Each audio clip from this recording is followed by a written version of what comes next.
Let's not say we're gonna call this to order. We're gonna call the meeting to order. Welcome everybody this morning. And before we start, if we can please rise and take a moment of reflection.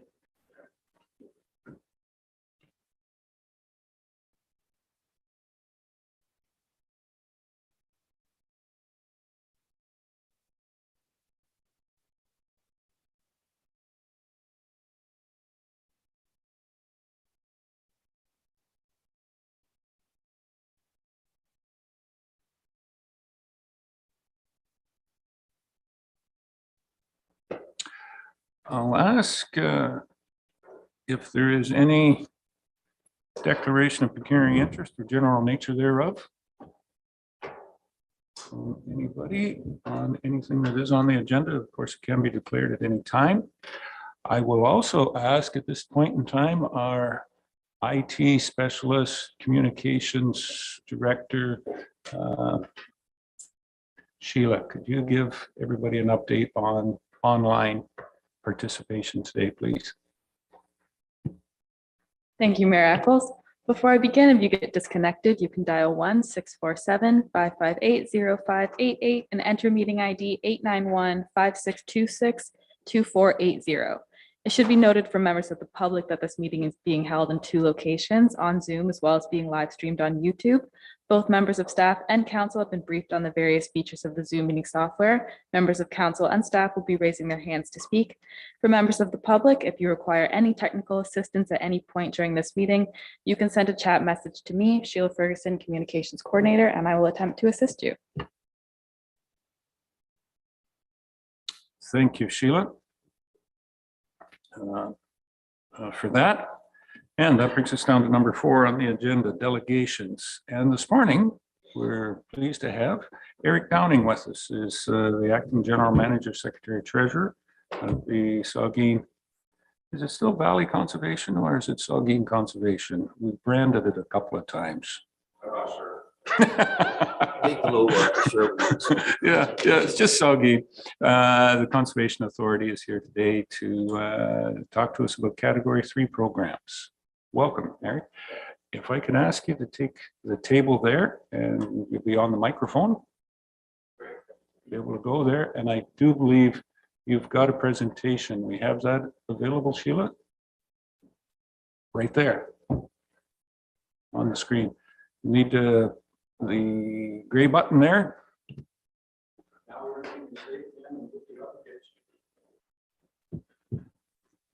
Thank you so much.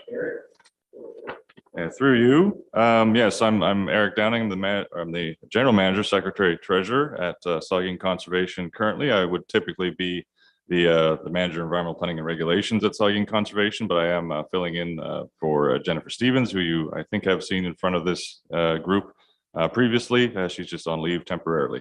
So here I am anyway to just discuss with you today our Category 3 program and service offering to West Grey and indeed to all member municipalities with regards to water quality programs. So of course, next slide, please.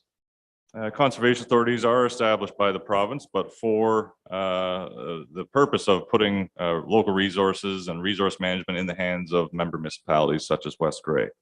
The Saugeen watershed is of course indicated by the map in front of you, with the red line being the entirety of the Saugeen River watershed, including also the Pine and the Penetango rivers along the Lake Huron shoreline, as long as some Lake Huron fringe subwatersheds with the baby blue.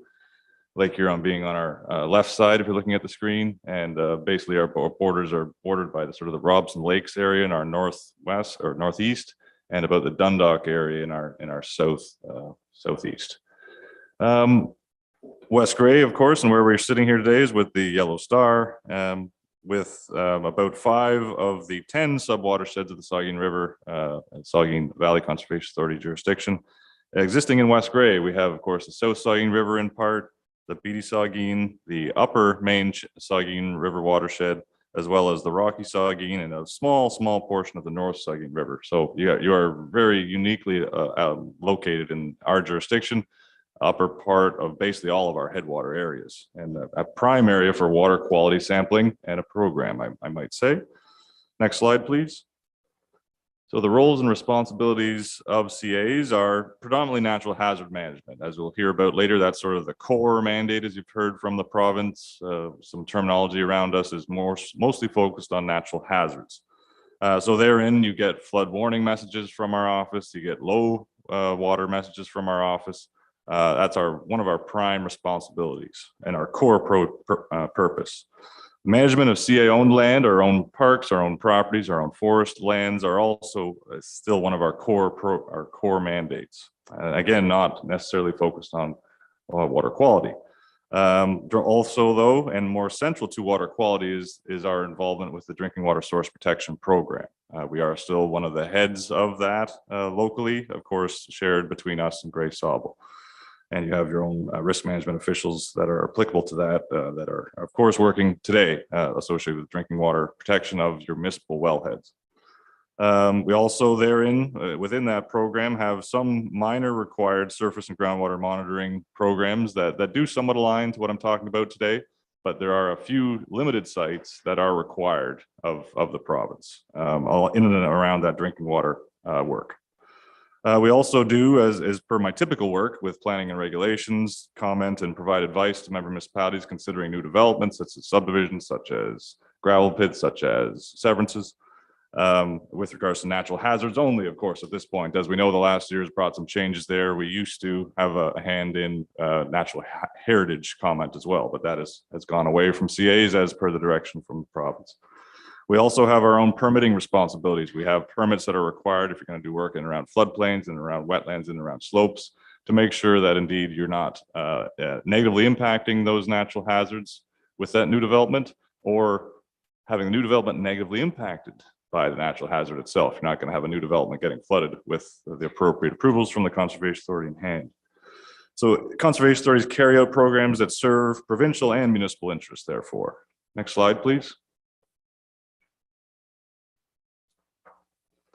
So again, we're still on that core sort of word, and I'll transition, you'll notice in the next couple slides, to the more current terminology that the province is using. For some reason, they changed it on us in the midst of this Conservation Authorities Act change that we're going through right now. So our core mandate anyway is to protect people and property from the risk of natural hazards and conservation and management of our own properties, as I've already outlined, and this drinking water source protection and minor water quality role. Next slide, please. So then in the midst of the core mandate discussion, the province further refined and changed core into category 1. So the things that the CA has to keep doing into the future now is specified as category 1. And then municipalities have options with regards to category 2 and category 3 programs if they want to opt in or out of other non-mandatory programs and services. And that's what I'm here today to talk to you about, is a category 3 offering from the Conservation Authority with regards to water quality. That is non-mandatory. West Grey and other member municipalities are being asked if they are interested to participate or not in this specific program, and why I'm here today to outline what that is and isn't for council. Next slide, please. So category 3, to talk about that more specifically away from water quality, is the effect as of next year will be the requirement that these non-mandatory category 3 programs will require and need cost apportioning agreements between the Conservation Authority and each member municipality that wants to participate. So the existing levy apportionment calculation mandated by the province of Ontario will be used in how we cost out and how member municipalities would pay for these elective services. And there would be a minimum of 5 years sign up or registration basically by each member municipality within these agreements to make sure that the programs that are signed up for are meaningful and have enough legs to actually achieve what they need to, especially in the water quality program. 5 years is a specific number, which you'll hear why shortly. Next slide, please. So why currently, as we do currently at the Conservation Authority, at Saugeen Conservation, have a very robust water quality program? Why do we have that? If the province has only ever required a select number of sites to be sampled and reported on, why does Saugeen Conservation have more than that? Well, and unfortunately, we have a real acute local reason for that. And in 2000, we had the Walkerton water tragedy. And in large part, staff made the recommendation, and the board at the time felt that it was very important to have a robust water quality program, given literally at our doorstep here in West Gray, we were shown why and how water quality matters. The surface water sampling, therefore, there was work prior to that issue in the 60s in partnership with the Ministry of Environment. All that funding basically went away in the 90s when there were the major cuts, of course, to CAs and many other municipal initiatives. But it was then reinvigorated in 2000 after, of course, the Walkerton water tragedy. So the program was tasked with a critical mandate to monitor, protect, and enhance water quality in our jurisdiction. And it has the dual aim to ensure public health and to prevent the reoccurrence of such a devastating event. Notable, in spite of how earth-shaking Walkerton was right across the province, in our jurisdiction, the SVCA is the only entity responsible for E. coli sampling in the watershed, basically outside of swimming areas. Of course, we know the health unit does and will provide information and sampling there. Next slide, please. So what exactly is the water quality program? I'm not going to get into all the details here on the science because it's not my expertise. But we have, in essence, 15 sites of a number of scientific tests that you see on the left-hand side there, with water temperature down through to total suspended solids, many different scientific and chemistry measures of what the water is doing across these different sub-watersheds, which gives an indication of the quality of the water therein. Also, we have 31 sites where we're testing E. coli, 20 sites where we're actually testing for benthic macroinvertebrates, which, if you're not totally aware of what that is, that's small bugs in the water. And if you have a certain population of certain types of bugs in the water, that is an indication of water quality. How healthy is that system or not? So we provide up-to-date, accurate data for proactive and informed decision-making with this information. And how do we do that? Next slide, please. Through our watershed report cards. As I just said, I even can't get into the details of all the science in our sampling. So we, every 5 years, are mandated within the watershed quality program to create watershed report cards. And these are publicly available. I have a number of them here from the last number of years, because we do them every 5 years, right up to 2023. We have the most recent one where you get literally a ranking scale of A, really good water quality, down to F, of a fail, of how good the watershed, that sub-watershed, is performing. And over the years, as it's done every 5 years, you can track whether they're getting worse, whether they're getting better.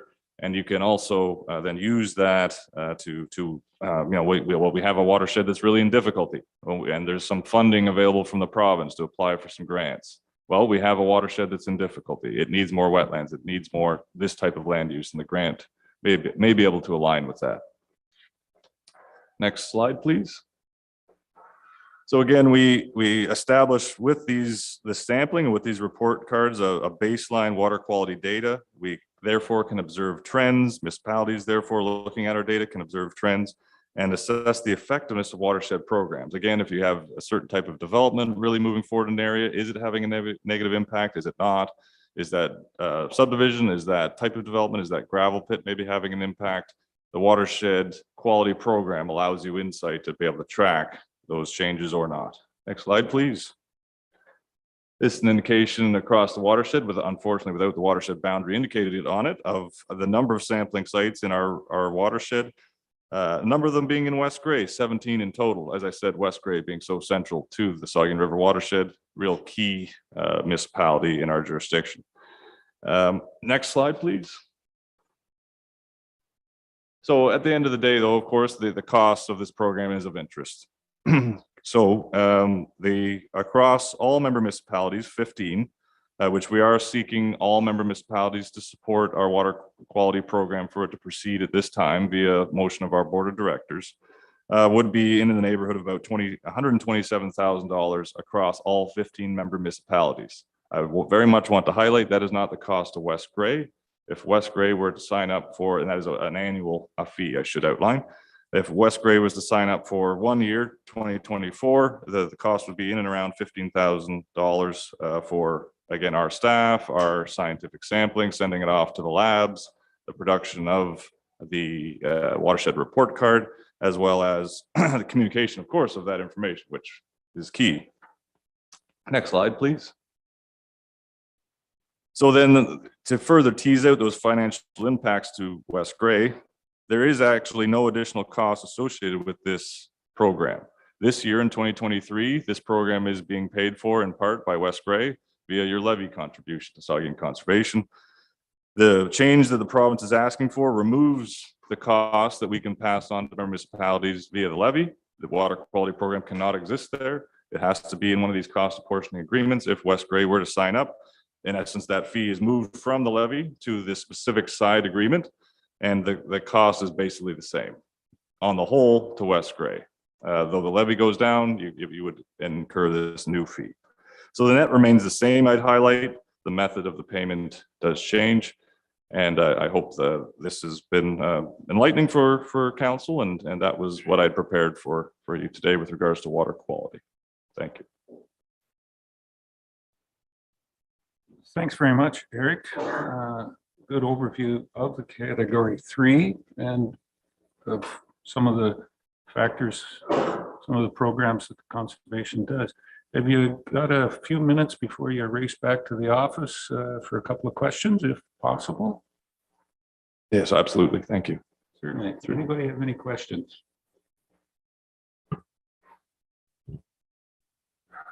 Deputy Mayor Hutchison. Tom? Thank you. Well, comment, excuse me, a comment and one question, apologize. The importance of the category 3 for the municipality buy-in, if you will. My understanding, all municipalities that are within the watershed would have to participate for this to be a success, correct? Because you can't do, we say we didn't participate, it's got to flow right through the entire watershed. Yeah, through you. Yes, certainly, especially with water quality, it is the current direction of our board of directors that all member municipalities would need to participate for this to be a success. I would think in water quality, that's especially true, because if you don't have a picture of the entire system, you're blind and on upstream or downstream if one municipality shuts on or shuts off. Currently, we've been doing the same process with each of our other 15 member municipalities, and there has been of course, busy times, and this is changes that nobody really anticipated or had staff time to allocate to, but it's been positive across all member municipalities that we've gotten response from so far. We've got 4 or 5 ready to sign the water quality cost apportioning agreement as is proposed to West Grey. Every municipality has a slightly different fee. But yes, currently the board of directors has said all or nothing, and that is our current staff direction, and so far with good momentum. Thank you. Thank you. And actually you answered the question I was going to go to next, is how was your feedback from the other municipalities that share the watershed? So you've already answered that. Thank you very much for your presentation. This has been more than enough information here, because I think there's a lot of questions here that, Mayor Eccles and myself do sit at the conservation and we have a pretty good grasp on it. But I think what you brought here certainly is a lot more than what we would have been able to present to them properly. So thank you. Anything further, Councillor Hutchison? Doug? Yes, thank you for the presentation. Very informative. One of the questions I have was, are all watersheds doing this, or is this something unique to our area? Through you. Each CA has its own programs and services that it is established over its existence by the local board of directors. So each CA is unique that way. It gets back to, again, the province established us, gave the municipalities the ability to establish conservation authorities, but because we stay local, each board of directors decides where each CA goes or doesn't go, and it has historically. So I did outline that in our jurisdiction, specifically Walkerton was a flashpoint with regards to water quality, and therefore our board of directors did get behind a very robust water quality program in Saugeen Conservation's jurisdiction. From working and being exposed to other CAs, I know that other CAs are doing similar, but I think it is certainly a key program at Saugeen. I can't say how much focus they put on in other conservation areas, but I think with the amount of natural space we have, with the amount of really good water courses we have, it is so key to continue to monitor to see if we can and as we ought to maybe maintain that quality and that what it is that has kept and is supported in what we know to be locally living here. We expect it almost, and those that are coming here see it as such a draw, and we always get, all of us probably get, oh, your area is so beautiful. It is so amazing. And in part, water quality is a bit of the canary in the coal mine. It lets you know which direction your watershed is heading, which direction the nature is heading in your area. And other CAs are doing it. Sorry, I'm getting in the weeds there. And it is a vital program, I'd say, and has been at Saugeen Conservation again for 25 years in the current framework. So at least to my next question, how long have we been doing this? I guess there seems to be a basic level, and then we're doing a little bit above and beyond that. How long have we been monitoring this? Yeah, through you, about since the 60s, there's been some water quality monitoring, but since 2000 is really in the current framework with watershed report cards and consistent study that we hope to continue here and into the future. About 25 years therein would be the current model. And it is such a key to keep that continuous. If you have a break somewhere, the data then is incomplete, and it's tough to sort of chart how the watershed is going. So about 25 years.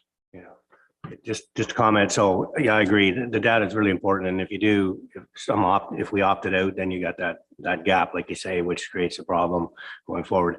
It's sort of topical right now, given that we have this E. coli breakout in Alberta, which when you start hearing that word and associate it with what's happened here in the past, I think the program is great. And I'd like to see us, hopefully we keep going forward with it. Thank you. Councillor Townsend first, and then Joyce. Go. Thank you, and thank you for your presentation. And this is questions maybe more directed to staff. Given the fact that 2000 was a real wake-up call, not only for conservation authorities but municipalities, anybody managing a water supply, water system. But are we not doing water quality monitoring through our well system, and are we not doing that municipally ourselves? So is this almost a duplication of service where the conservation authorities testing and you guys get back to us quarterly or whatever, I think. And yet our water monitoring at the well sites and all that stuff is done, I'm going to say daily and whatnot, by our supplier there. So again, is this a duplication of service, and is it $15,000 we could save? So I guess my question to staff is we are already monitoring water?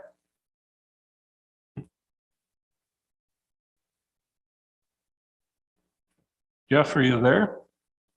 We are Public Works Infrastructure Manager.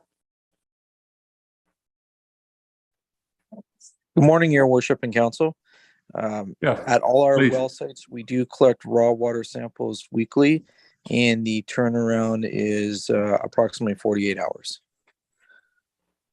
Okay, thank you. Okay. Okay. Joyce, Councillor Noonan. Thank you, and thank you for your presentation. When we talk about the Walkerton dilemma in 2000 with the runoff from the farmland into the well was municipally sourced. And when you say about, opening the, being awakened by that devastation, my concern is, and I'm kind of an advocate of concern with tile draining, and with our liquid manure now in a lot of farmlands. So my concern is with that liquid manure, how quickly it can run off versus your basic dry manure that used to be in yesteryear kind of thing. But my concern is with this runoff going to our rivers and streams and stuff, and if that's been a concern with conservation, if when you're saying you're monitoring, outside swimming sources, that if it's been a concern. Thank you.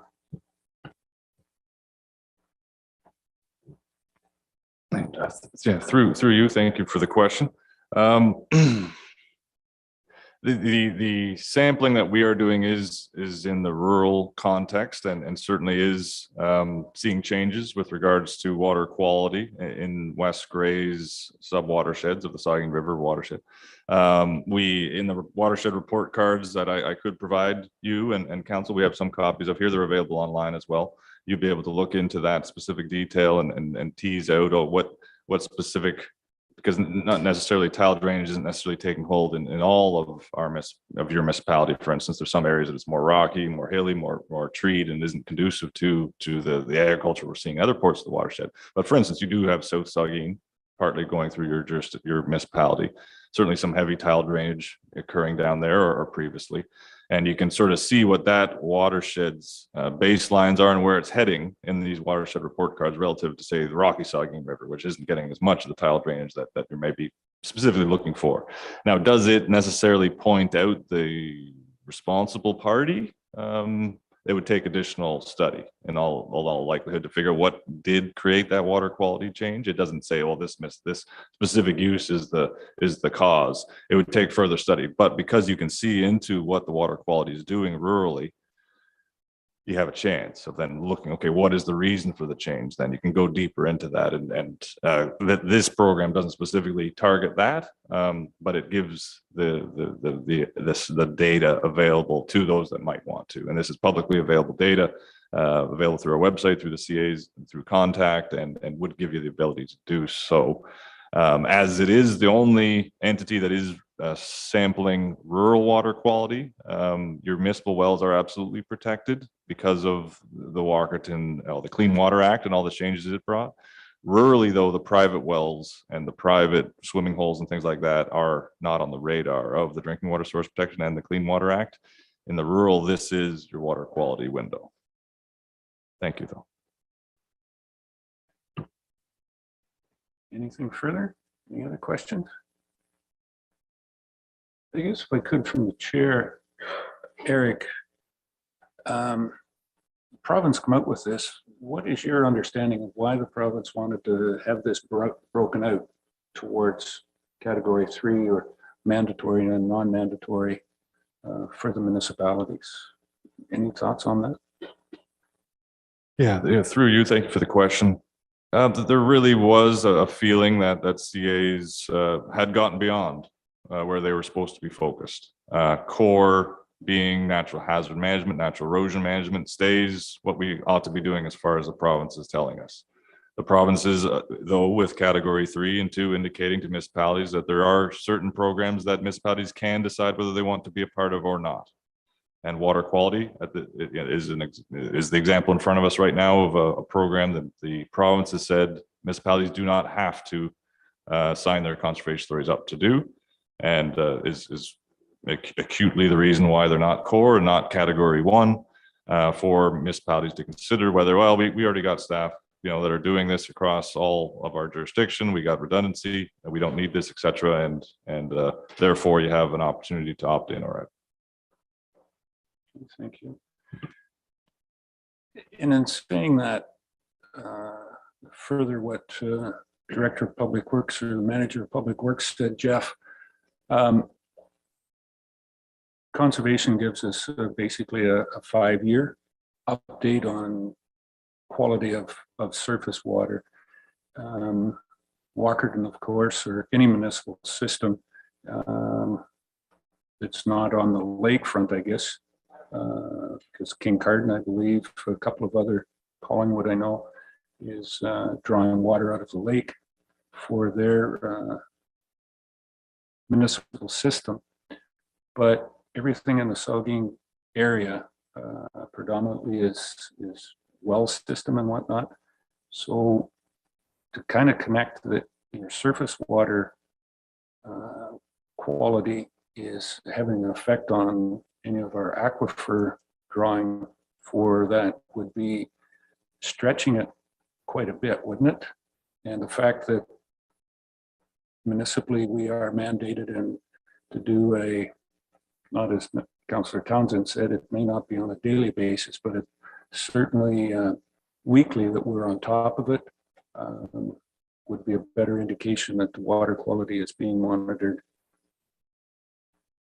through duplicity, but certainly by the municipality, a lot closer than what the conservation would be for water quality, for drinking water quality. Comment?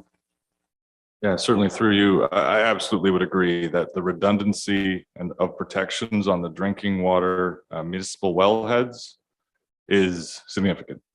You know, the improvements within the municipal well drinking water systems within the building has been much improved by the the Clean Water Act.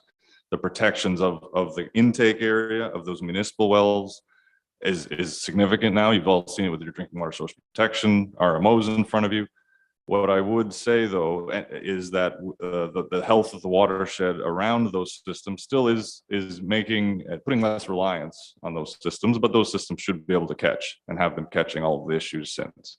What I would say though is that approach is perfect for protecting your municipal systems, but in municipalities where you have largely rural private wells, I would offer that the water quality sampling and monitoring system that the Saugeen brings is offering some protection to those private non-municipal wellheads where there may not be anything offered by the Clean Water Act or other municipal samplings that are happening in and around your public wells, because quite frankly that those private wells aren't on the radar. They're not the requirement and the responsibility of West Grey, the private wells. So our water quality monitoring is supporting and is making sure and is keeping an eye on the water quality that your private well owners are relying on. I would offer.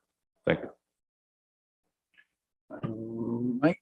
No, I would disagree with you on that, because most of those wells are not surface water or Gouda wells that would be affected by the surface water. Most are drilled, and some wells in West Grey I know are down over 200 feet and are certainly not Gouda well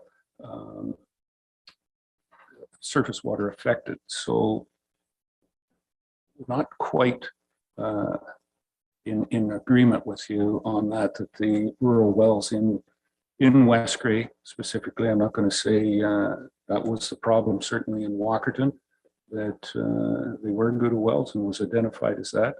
And I believe that they've taken great measures to address that issue. And thankfully, we haven't had to deal with it again in Ontario since. In the rural areas, you did mention one thing about some rural industrial or industries that were there, and the monitoring from subdivisions to gravel pits to a number of other activities that are out there. How the Ministry of Environment oversees that, and how many monitoring wells have been drilled that monitor those types of activities above and beyond anything that the conservation would be doing in the river specifically? Any comment on that?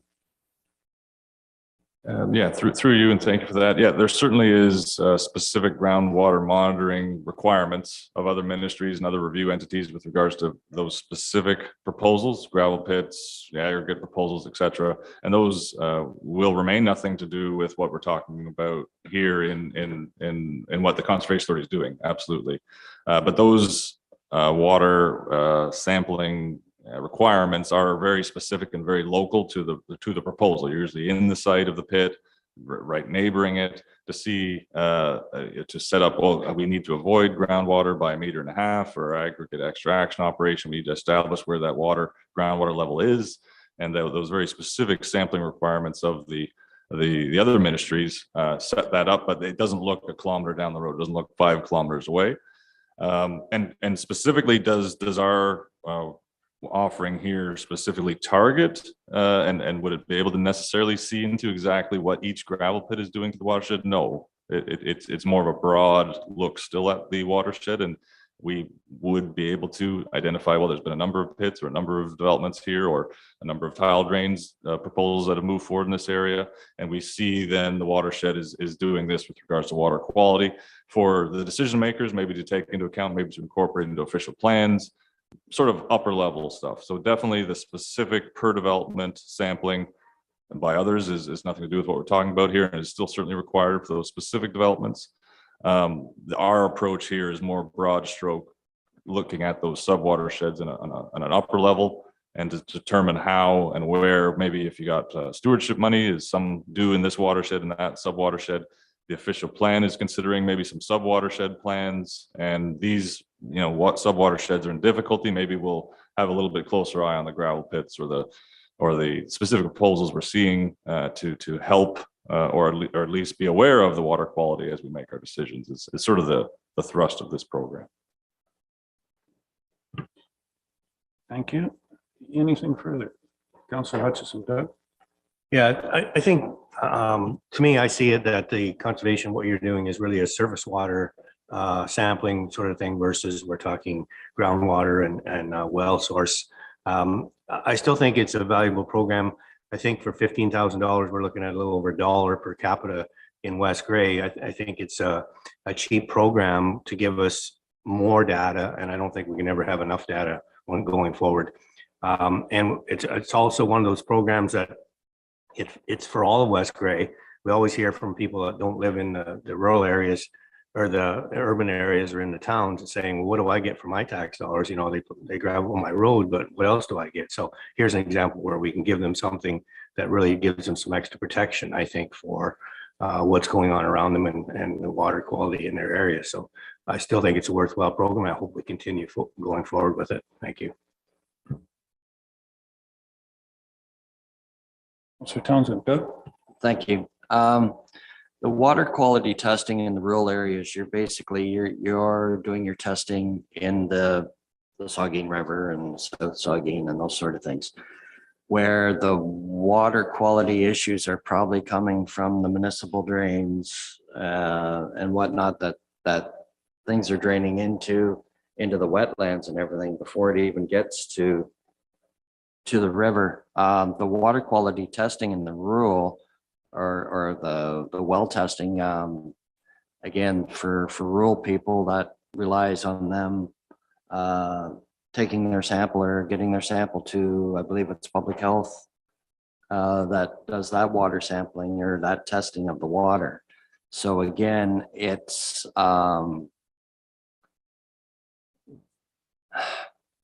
sad to say, but that may be a better indication of water quality issues in the rural, is if we imposed or tried to assist rural people to do more well monitoring of their own stuff that would provide better data of what's going on in the rural areas and the rural wells, as opposed to monitoring the river, because we would see it maybe before the river.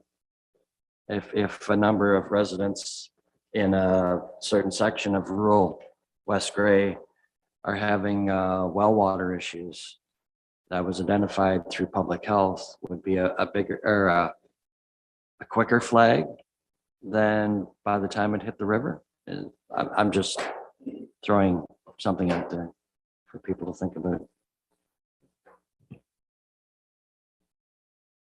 I think that was just a statement. I don't think there was any question towards you on that one, Eric. Yep, very good. Tom? Deputy Mayor. Thank you, Mayor Eccles. I guess one of the things I'm sitting here looking at is because we do live on Saugeen, and a lot of our activities, spring, summer, and fall revolve around, living and thriving and playing and tourism in the Saugeen River. That, again, we're talking about Alberta with the E. coli out there. This is something that can be monitored. And I think that the public safety in the watershed, I think it's important that we could recognize if there was a potential problem. Again, we all live on the Saugeen, whether you're out there kayaking, canoeing, doing whatever you're doing. It's the same thing at the Durham Dam here with the splashing around, the kids having fun and families down there. I think to know that there was a possible E. coli or anything else, it's good to have that knowledge. So I think Councillor Hutchinson, for $1 per capita, it's a pretty small ask or request from West Gray to support this. So I'm going to support it for sure. Thank you. Just like to comment towards that, Deputy Mayor, is that in those swimming areas that you mentioned, I believe the health unit tests there on a regular basis for any of those, for the E. coli. Probably more so than what the conservation does, whether it's there or at the Varney. Oh, sorry, Varney Pond's not open, but that would be one of them as well too, that they would be testing on a regular basis. Further, go ahead. And I support what you're saying, but the river runs a lot. It flows into where our swimming areas, it could be captured, because I know we have monitoring ahead of that, so we can actually capture that ahead. And even if it goes beyond that, and it's a problem was to start after these swimming areas, again, we use the Durham pond, anywhere down, or the dam there, anywhere further downriver. So that's what I'm talking, because we just don't focus on that. We have, the river runs through the entire municipality. So I guess that's what I was saying, not so much as focusing. I do agree with what you said, though. Thank you. Okay. I'm wondering, are you looking for a decision today, whether we support that, or can we tell you in 6 months' time what our thoughts are on this? Yes, thank you for the question. As has been the guide from our provincial masters, we do need to have cost apportioning agreements established by January 1st, 2024, if the program is to continue into 2024. So I believe, as I am a delegation, I'm not sure what the other agenda items are onto this, but if it could get a decision certainly from West Grey Council shortly. We've provided a draft agreement, I believe my staff has for consideration, that staff have, that they'll bring it forward maybe with a report that we've seen in other municipalities to council for your consideration and ultimate decision. So shortly, but I can't, I'm not going to demand it in this moment, certainly. Thank you. That's something we could have on the next agenda. Through Miracles, I would suggest that a motion directing staff to bring forward a report with respect to the category 3 cost apportioning agreement would probably be the most appropriate.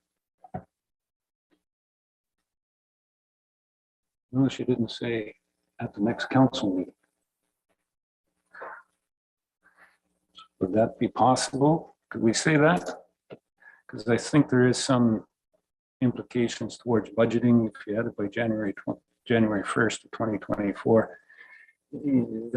That's cutting it fairly tight when you're doing budgeting, and certainly when we're doing budgeting. But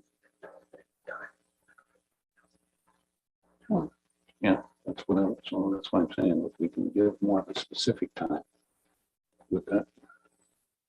One of the next 2 council meetings, Madam CEO. Thank you, Mr. Mayor. We can bring it back in October, but the 3rd is too tight. So the second meeting in October will work. I think that will work for both of us as far as budgeting and whatnot goes. And see what we got. Okay. All right. Yeah. I need a motion for that. Motion that directing staff to bring back a report and suggestions or recommendations out of that report for one of our council meetings in October. That sounds good. Verbalize it correctly there. Director of Legislative Affairs. Through Miracles, what I have is that a consideration of a presentation provided by the Saugeen Valley Conservation Authority respecting category 3 programs and services for the municipality of West Grey. Council directs staff to bring forward a report on category 3 cost apportioning agreements with Saugeen Valley Conservation Authority. Yes, sir. Okay, Deputy Mayor moves that. Seconder, Councillor Hutchison. Any comments or questions on the motion? Pretty straightforward. All those in favor? Opposed? That is carried. Forward. All right, again, thank you very much, Eric. Greatly appreciated. Always a pleasure. And good luck paddling down the Saugeen today, wherever it's going to take you on the work schedule.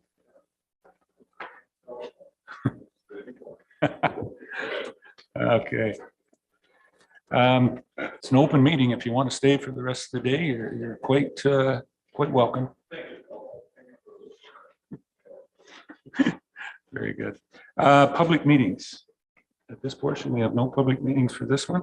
Comment period. At this point in time, we always have comment period for anyone that is joining in. We can do that virtually, or for anybody in the audience on anything that is on the agenda. So I'm going to take the audience first.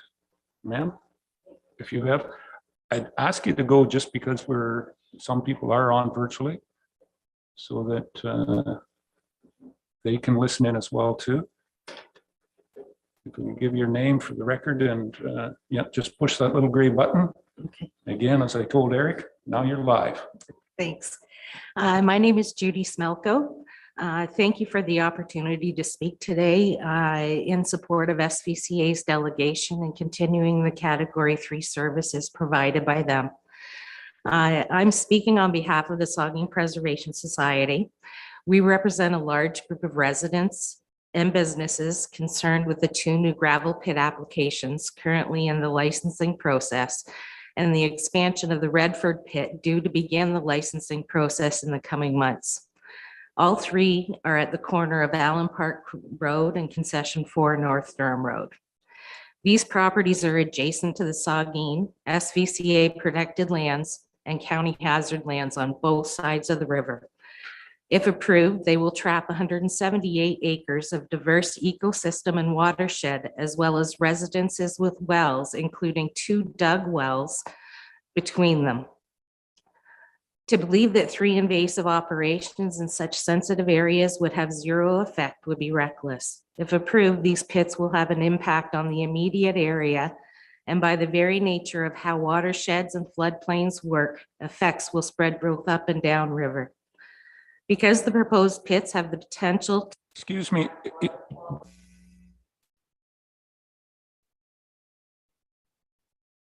Comment period today is on things that are on the agenda.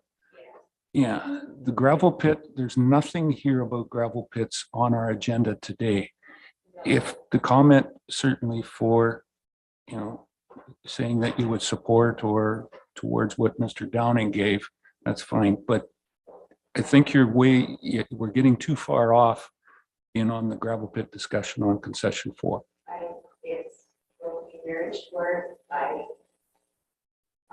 Your mic is turned on. Right. And if you can wrap it up quickly. I I'll just let it go. wanted to lay the groundwork of our concerns and why we are interested in the Category 3 continuing, sir. Okay.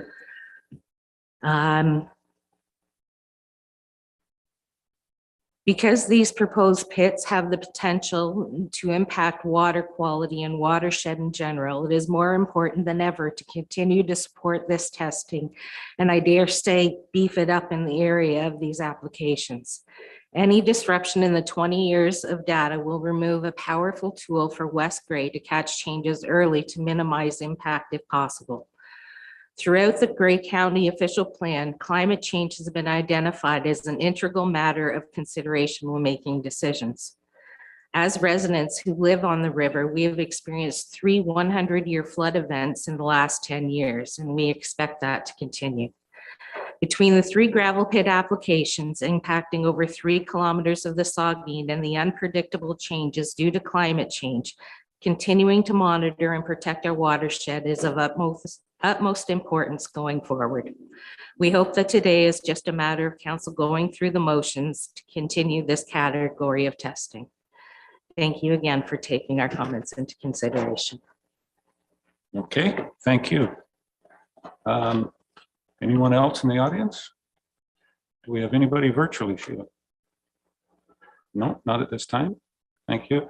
We do have a couple, 3 or 4. Oh, now Sheila's got her hand up.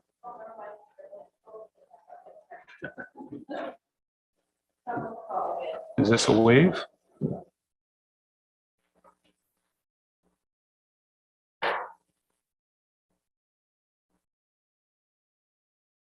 Hello, Marion Ratcliffe here. Can you hear me? Yes, go ahead, Marianne. Oh, okay. You're on. Okay, Great, thank you very much. I now have 3 items. I'll very quickly say, yes, I do support that watershed testing. I certainly live quite close to one of the Saugeen tributaries, and I do know that the local kids swim in it.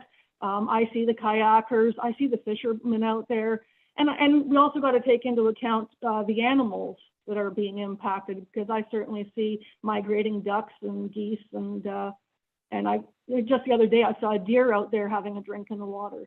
So we do need to continue this testing just to keep an eye on what's going on with our general river health. My next item is 11.1.2 West Gray Strategic Plan Update. When I was reading through that, I noticed under Promote Community, item number 5 was continue to expand digital signage. I just want to remind people, if you buy digital signage, you're talking about the electronic messaging centers, similar to what's in front of the West Gray offices there. Those are not good from a dark sky point of view, and we do need, for staff, some kind of an SOP, so that in the case of staff changes, they're aware of how we need to ensure that these signs have the best possible, dark sky mitigation measures in terms of dimming, color, turning off at, in the late hours. I do believe that CAO Johnston is aware of the IDA document, but you never know when things are going to change, and if it needs to be somewhere in writing. Also, it's getting on time for us. Those things are becoming more common, and it is getting on time for us to get an actual bylaw in place.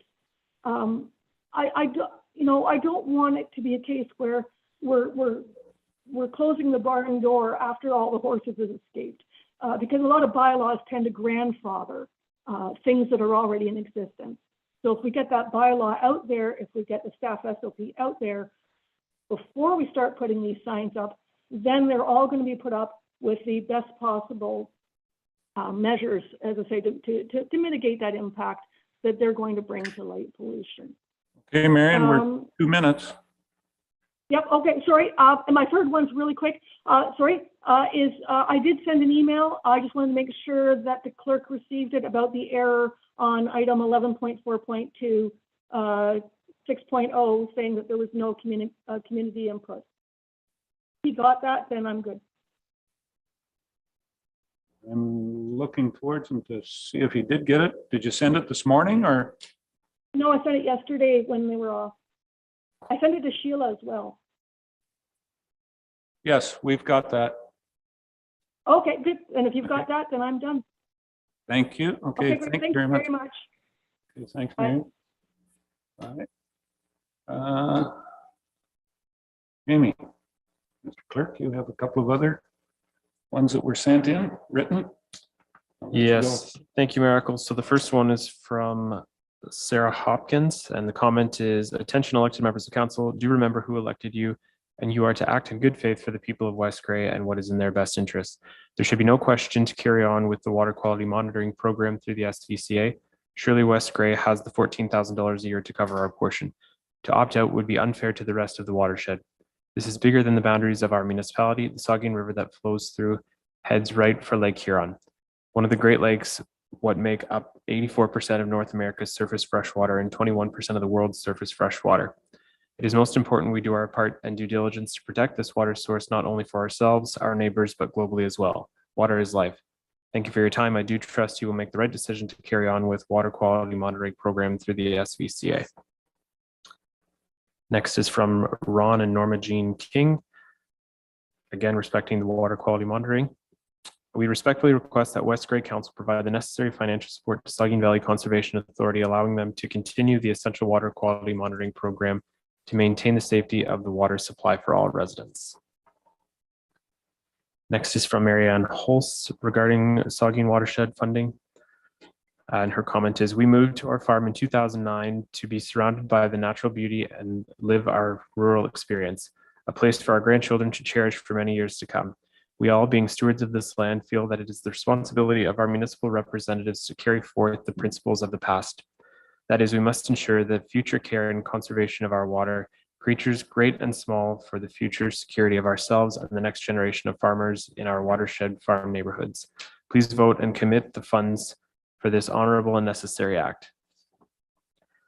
And the last one is from Dave Cowan and Jenny Fairburn, again respecting water testing. And the comment is, continuing testing of our water supply is absolutely a necessity.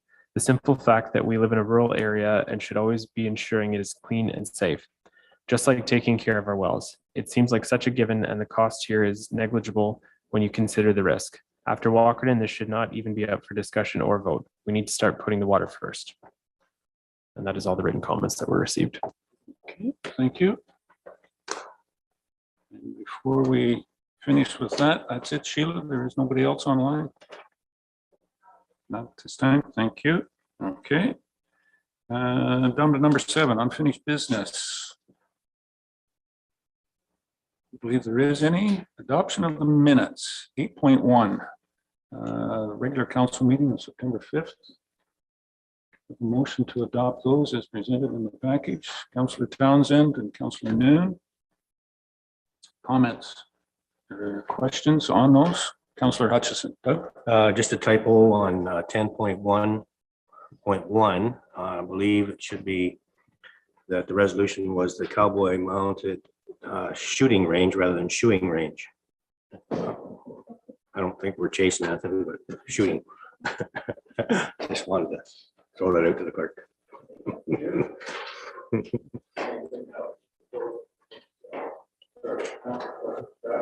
Just a small correction under announcements. The News to Crash show is November 4th, not the 1st.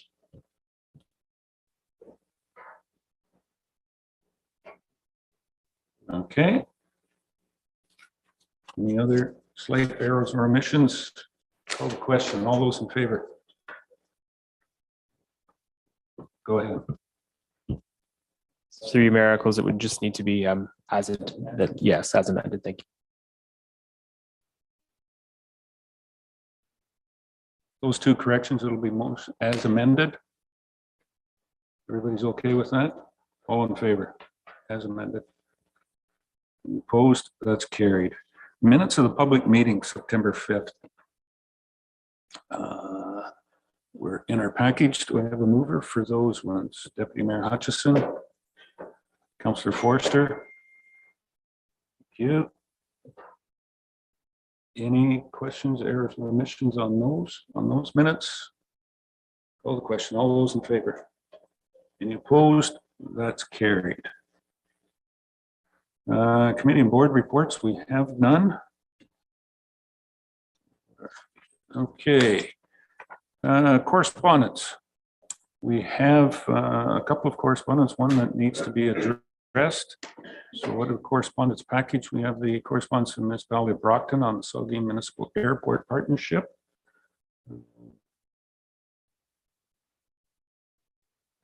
In reading through it, it sounds like the Municipality of Brockton, if I'm reading that correctly, are looking to dissolve the airport or are looking to put together individuals or a committee, or I'm not sure who all, representatives from the 3 municipalities that own the airport to discuss options of continuing with the Saugeen Municipal Airport. Madam CEO, am I kind of correct in that interpretation of what that letter is? It's confusing a little bit when it gets into the Corporations Act and the founding documents of the airport itself. Any comments on that? A representative on the Airport Commission, Deputy Mayor Hutchison. Thank you, and Mayor Eccles, and I'm going to be fairly brief because there's quite a bit here, and I too don't understand the full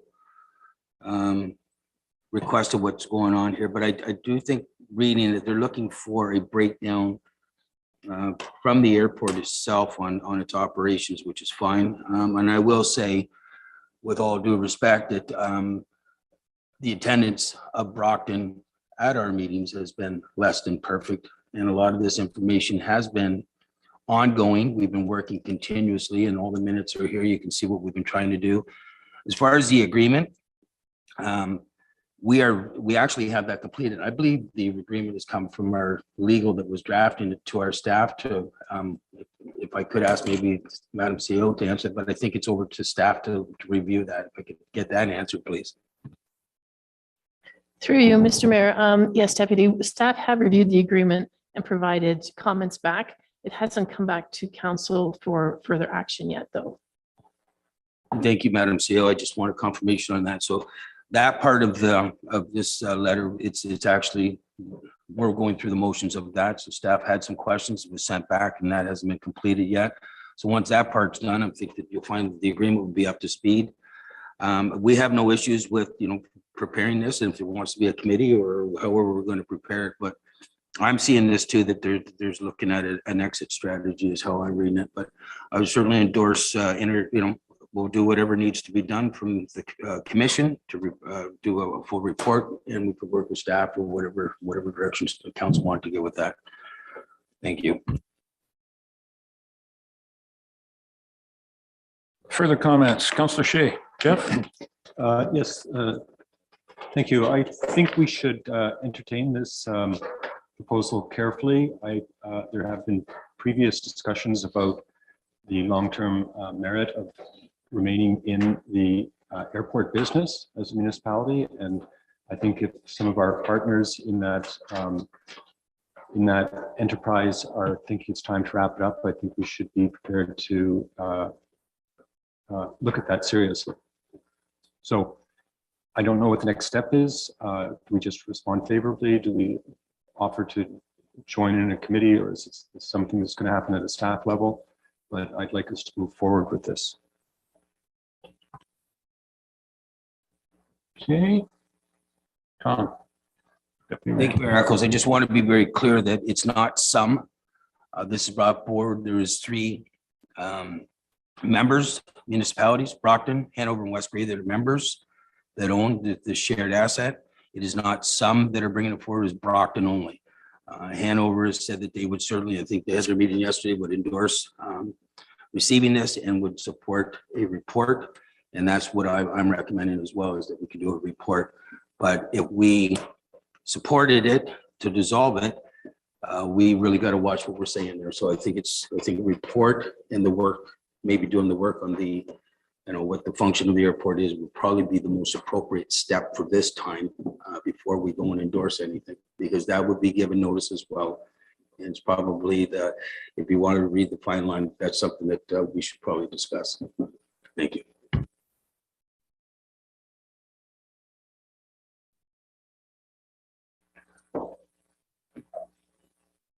Well, now I'm slightly more confused than I was when I read the report to start with. Jeff, you would like, you're suggesting that we go further on investigating. Deputy Mayor said something about doing the same thing, but is it a staff report? Or my reading of it is that Brockton would like the 3 municipalities to get together. Am I reading into it where they would be elected and staff representation on not necessarily the airport commission, but the 3 municipalities who are the owners have representation on it? Madam CEO? Thank you, Mr. Mayor. I believe Brockton is providing 2 options. Their preferred option is for the partners to investigate divesting of this asset and what that would look like under the Corporations Act. The second option, if the other 2 partners aren't ready to go quite that far, is to at least revise and bring an up-to-date agreement so that the councils can determine if that's the arrangement and partnership that they'd like to move forward with. So it looks like either way, the 3 municipal members, staff need to work together to bring something back to council, and probably exploring each option that Brockton has put on the table. Okay. Deputy Mayor. Tom? But that is the agreement that I mentioned prior, is that staff have reviewed it and sent it back. Is what my understanding is. So it's gone back now. That part is not completed with the recommendation. And that's where I'm a little held up in that area on this letter, because we have done our due diligence. We did send it to staff to review. It's gone back, but it's gone no further. So that, I guess, is why my question is, how can we comment on something that's been sent back and the comments from staff have already, that were requested, have been sent back? Through you, Mayor Eccles. So just for clarity, staff did send the revised version of the proposed bylaw back to the SVC, or not the SVCA, the SMA, apologies, the Saugeen Municipal Airport approximately a week ago. And the chair of the Saugeen Municipal Airport advised that a report and presentation from the SMA's legal representative would be forthcoming probably sometime in November. So I believe the Saugeen Municipal Airport's lawyer is working on revisions to that bylaw currently, and we'll be presenting something in the near future. Follow up the, thank you, Mayor Eccles. Again, so that part of this letter is what I'm saying is that we've done that due diligence. We have not had that response back. SMA has not had that from the legal. So I guess what I'm saying is, before we go any further to this, maybe we should receive that legal advice that I think all three municipalities were to send in. And at that time, when that comes in, then maybe we consider, well, we go into the next steps of a full, we want to, whatever committee or whatever we want to do it, that's fine. But how can we respond? I would be more into moving that we receive this for now until that work's done. Because again, it is legal, and they are rewriting the agreement where Aaron Ellerslie would be out. Thank you. Councillor Shade, yeah. I think the discussion about the agreement is a little bit of a red herring. We had an agreement, it was quite ancient. There was some movement to update it recently. That is what's been undertaken, and it's a kind of a tweaking and management of the existing agreement. In the middle of this letter, Brockton says they're inviting the municipalities of West Grey and Town of Hanover to undertake a public process to consider authorizing a sale of the Saugeen Municipal Airport assets. So that's not anything to do with the agreement. The agreement exists, it's working, it's maybe further refinements are being tweaked there. They're asking us to engage in a different discussion of winding down our joint ownership in this asset. A lot of municipal airports have gone to the private sector recently. The towns do seem to be getting out of the business of owning and running airports. We've had presentations from the airport management every year, mostly. And one of the questions that I asked at the last presentation was, what percentage of the users of the airport are hobbyists? And it was suggested, I think the number was up around 90%, but I'm going to say it's well over 80%. And so we're basically supporting a private sort of club of people who are engaging in a fairly expensive and I might almost say elite hobby of owning and flying airplanes. It was thought that us owning a share in the Saugeen Airport would be the equivalent of us owning a share in Varney Speedway. It's just nothing to do with what a municipality ought to be doing. I think Varney Speedway and Saugeen Valley, the Saugeen Municipal Airport maybe viable and useful to some members of a small section of our population, and that there's every likelihood that it could continue to be operated as a private entity.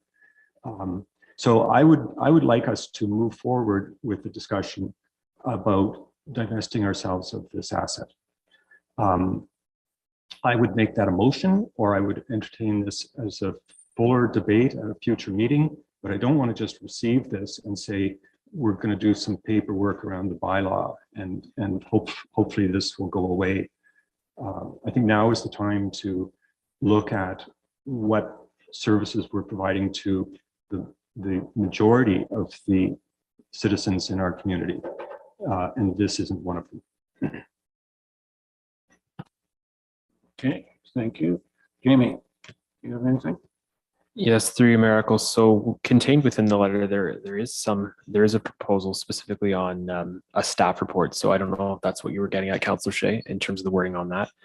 Specifically, what I took from that was that council directs staff to bring forward a report on all aspects of the airport with a comprehensive evaluation of the service and the potential implications of a sale or dissolution of the organization. Yes, I'd be happy to have the staff take that bull by the horns.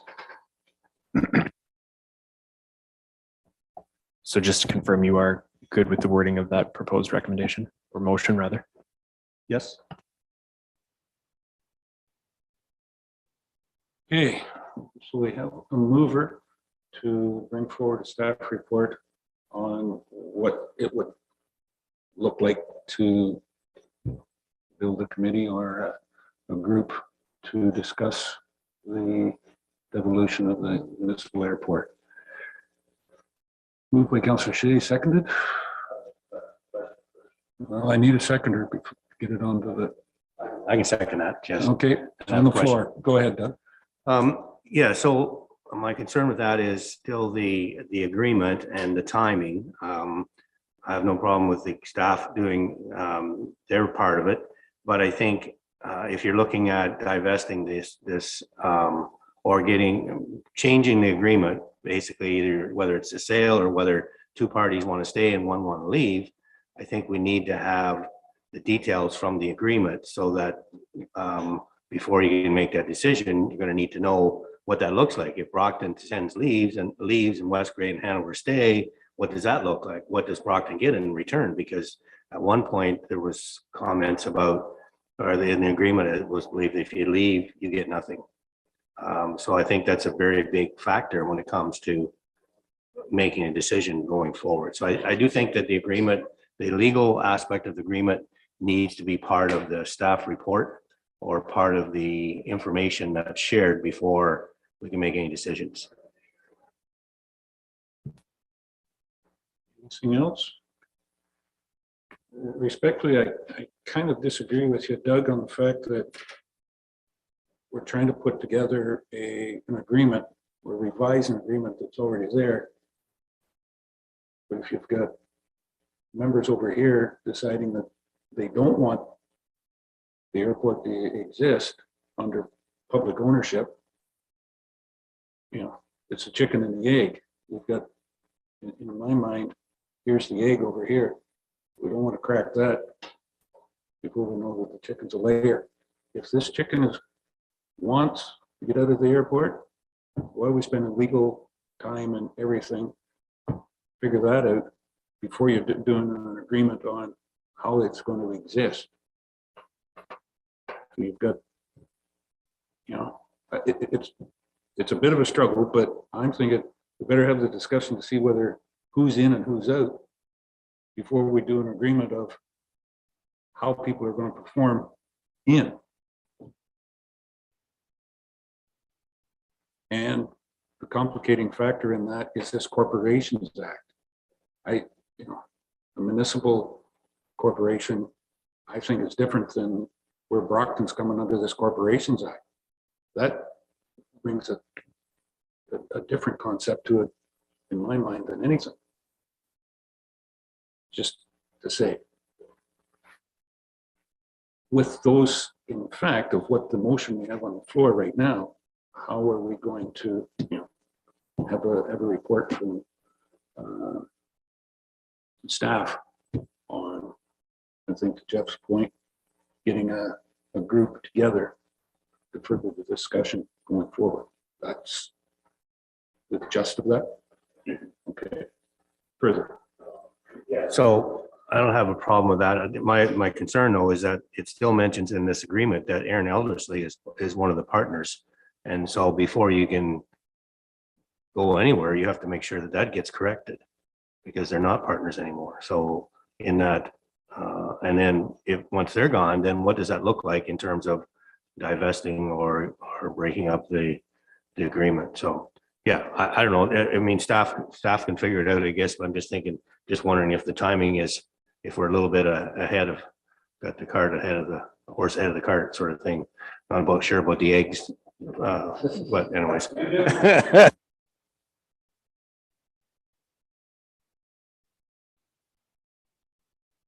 Okay, we have a motion on the floor at this point in time, not about the dissolving, but how we can address the letter from Brockton. Staff bring back a report at the next, any future council meeting. Okay, when it's ready. Oh, you want to read it? Yes. Yes, through you. Motion read, please. Through Mayor Eccles, what I have is that in consideration of correspondence received from the municipality of Brockton respecting the Saugeen Municipal Airport Partnership, council directs staff to bring forward a report on all aspects of the airport with a comprehensive evaluation of the service and the potential implications of a sale or dissolution of the organization. Okay, further comments on that? It's not, I just want to have that last part of that, right, because it's specific to sale. Is it? Through your miracles, it's a report on all aspects of the airport with a comprehensive evaluation of the service and the potential implications of a sale or dissolution of the organization. Potential implications. Yeah, okay. Okay, everybody's good? We'll call the question and all those in favor. That is carried. All right. The rest of correspondence. That one's been addressed. 10.2 is correspondence received. Presented for information. Do we have a motion to receive those? Or is there ones that want to be pulled? Jamie? Through your miracles, if there are any that council wants pulled, I think we should deal with those first before we do a motion to receive everything. Yep. Okay. Any of those who want to be pulled and discussed? Councillor Hutchison, Doug? Well, I have a question on 5B, but I don't know if we need to pull it. I'm just curious with the Markdale wastewater treatment plant that is that in West Gray? Like they have some. The plant itself or the lagoons and whatnot, yes, are in West Gray, and that's why we've got notification of the public meeting under the Planning Act portion of it. Okay. From my understanding, that's why it's there. So I'm curious how that's going to affect us. So I don't need to pull that to talk about that, or maybe our director can comment on that. I don't know what effect. If there's expansion, would that not affect us in terms of yeah, them using more land? It would be assessed higher, and they would be paying the municipality of West Gray more taxes. Right. Well, that's a good thing. Yeah. Yeah. It's like any other planning process. I don't think. Okay. Yeah. So there's nothing at this time then? No. Okay, that's fine. Okay. Joyce? Councillor Noon, you have a question? Yes, thank you. I would like to have number 7 pulled for support. Board or discussion? Okay.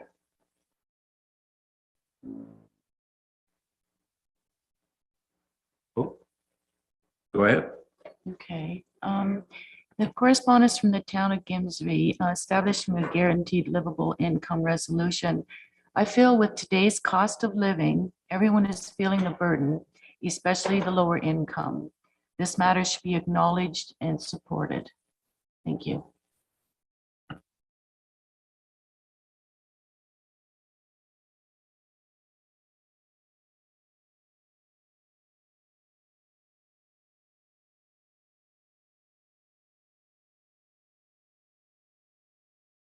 Yes.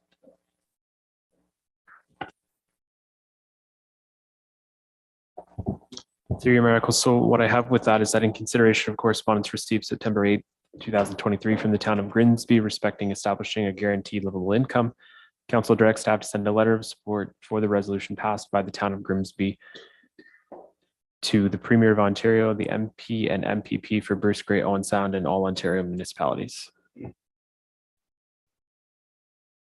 Okay, Councillor Noon moves that. Councillor Shea, second. and comment? Go ahead. Yes, I'll second that, and I do have a comment. Part of their request is that, I agree with everything that Joyce said. Part of their request is that we undertake a comprehensive assessment of the living wage policy within our area. It seems to me that we did have a presentation from someone at the county level a couple of years ago about a living wage in this area, and that a lot of these statistics like the sort that are being presented here are available to us. And I found when we had that presentation at a past council, it was very illuminating. Now, I wonder if we could arrange to have that presentation again. Do you remember who did that? Thank you. Through you, Mr. Mayor. Yes, Councillor Shea, I remember we had this conversation, and it was also included when we did the last market check, specifically for this corporation to ensure that we were meeting the local living wage threshold, and we are. I can't recall if anyone from Living Wage Poverty Task Force came to us, but if council would like us to reach out, we can do that on a motion and invite them. I just think that rather than us doing an assessment of all of these sorts of statistics, if they're available, we should have somebody present them to us. So thank you. Amy. Through you, Mayor Eccles, I think procedurally, if we could deal with this motion first and then entertain any subsequent motions on that, it would probably be the most appropriate.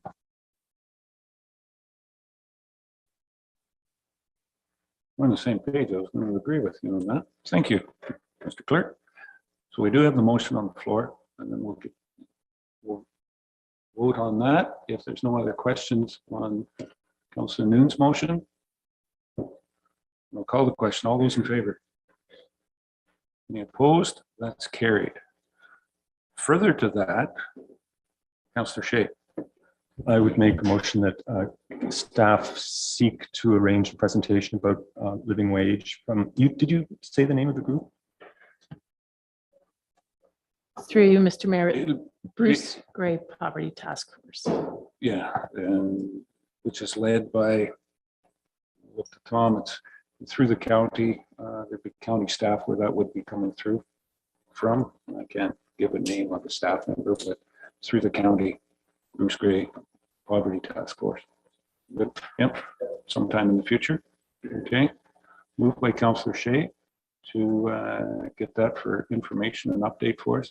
Seconder, Councillor Forrester. Scott, thank you. Any further questions on that motion? Call the question. All those in favor? Any opposed? That's carried. Okay. The other correspondence, if there's no other ones that need to be pulled or discussed, we'll receive the rest of them. 1, 2, 3, 4, 5, 6, and 8 as for information. We'll have a mover for those. Moved by Councillor Townsend, seconded by Deputy Mayor Hutchison. And all those in favor? Any opposed? That's carried. We've been here for about an hour and a half. Can we take a 5-minute break? Yeah, well, it's 7 minutes. 10:30. We'll be back at 10:30. Time to get the coffee cups filled up. Okay, we'll stand on break until 10:30. Thank you.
Okay.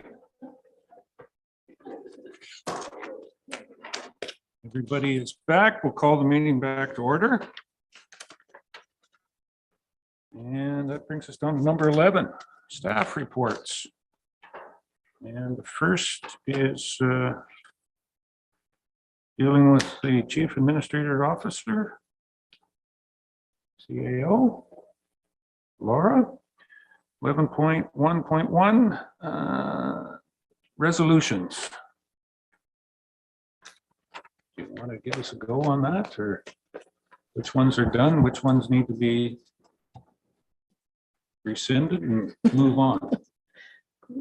Thank you, Mr. Mayor. The intent of this report is really for council's information. A lot of the resolutions from the previous term and current term are either in progress or have been completed. So it's really just a summary of where we are on some of the projects that you may be getting questions about from the community. I did have an inquiry from Council Forrester. Will the next version remove the ones that are completed? And yes, it will. It's just we haven't brought this forward in this format yet. So the next time you see this, completed resolutions will be removed. If there's any on here that council has specific questions about, happy to take those and go from there.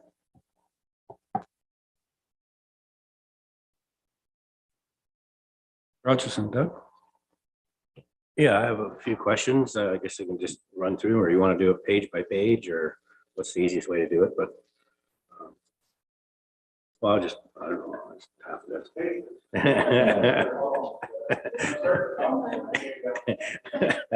Okay, page 55, the first page. The one on report special events guide, community services. Just a comment about, I'm not sure what that special events guide is going to look like, but I just know when I had a discussion with Cody's assistant at the Gemini event, and just about some way of getting a user-friendly calendar onto our website.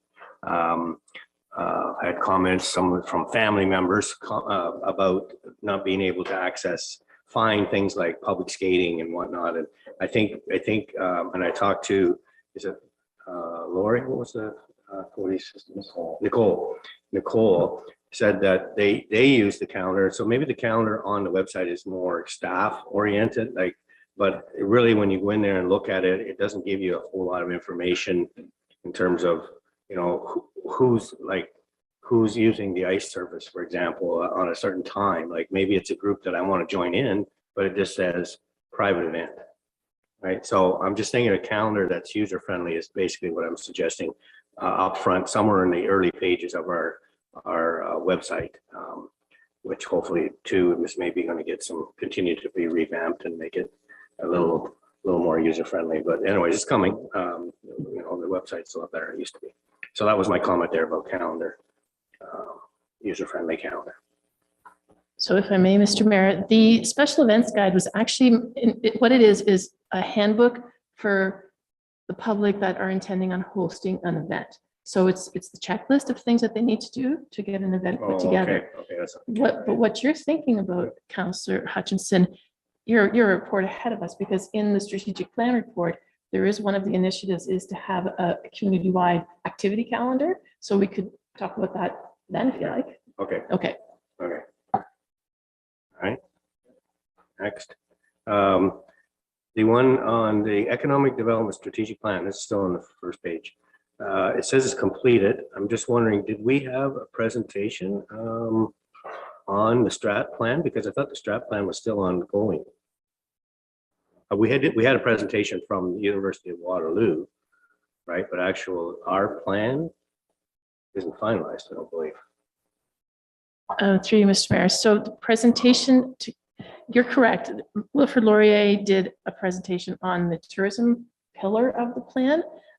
So we are going to be bringing a strategy for that piece of it. An overall plan is pending what we do with the general strategic plan. So this is it should have just said tourism or visitor strategy. Right, okay, I was just concerned when they completed Yeah. that we aren't really done. I know the University of Waterloo mentioned about that there was a section in there, they talked about tourism and trails. And I said to Cody, I was interested in reading that, but I haven't seen it yet. So it's coming. Okay, All right, thank you. I'm still going, or anyone else wanting to jump in here? Like, oh, Mike here, sorry. So this is on page 57, second one down, strat plan, sorry, official plan, and it says it's completed. Official plan revisions include climate change best practices throughout, but I don't think we completed. I had a number of comments that I wanted to speak to, and I believe when they came to us, we said we put it back to staff, and staff was going to bring it back to council. Says it's completed. 305, I guess. That's helpful. Thank you. Thank you. 305, 202. Yes, Councillor Hutchison. Staff's work is completed on the plan, but we do have a resolution, maybe it's captured later in the listing, I can't quite recall, for a dedicated council meeting to look at all of the comments and for council to comment on it. So what we've done is done, but we do need to bring it back. Right. Okay. Yeah, because I thought there was, we were going to have more opportunity to have input. Okay, so that's coming too. All right, thank you. 478-2021, still on the same page, has to do with the memorandum of understanding with West Grey Police Service. And the comment at the end says, confirm new council wishes to proceed. Costing completed, West Grey Police retained. My comment is, I thought we were past this point. I thought we were, rather than waiting for council to confirm, that we were actually in the process of hiring a consultant or getting a consultant moving forward. Is that not correct? Through you, Mr. Mayor, this resolution was for us to draft a memorandum of understanding for the services that the corporation provides to West Grey Police and reciprocal services. That was put on a hold because the OPP costing took priority.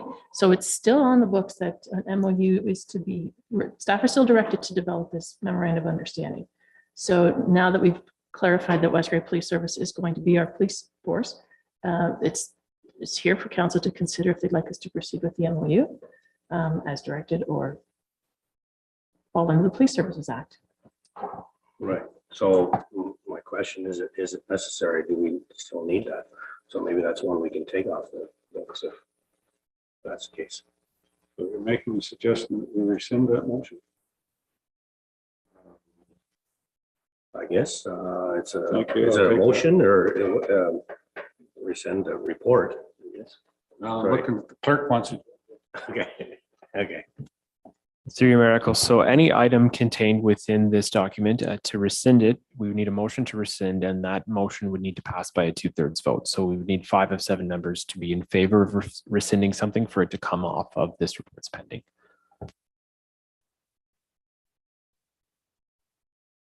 Make a motion to rescind report 478-2021. Yeah, I'll take that. Do we have a second for that? Councillor Nim? Anything further? Any other questions? Councillor Shay? Jeff?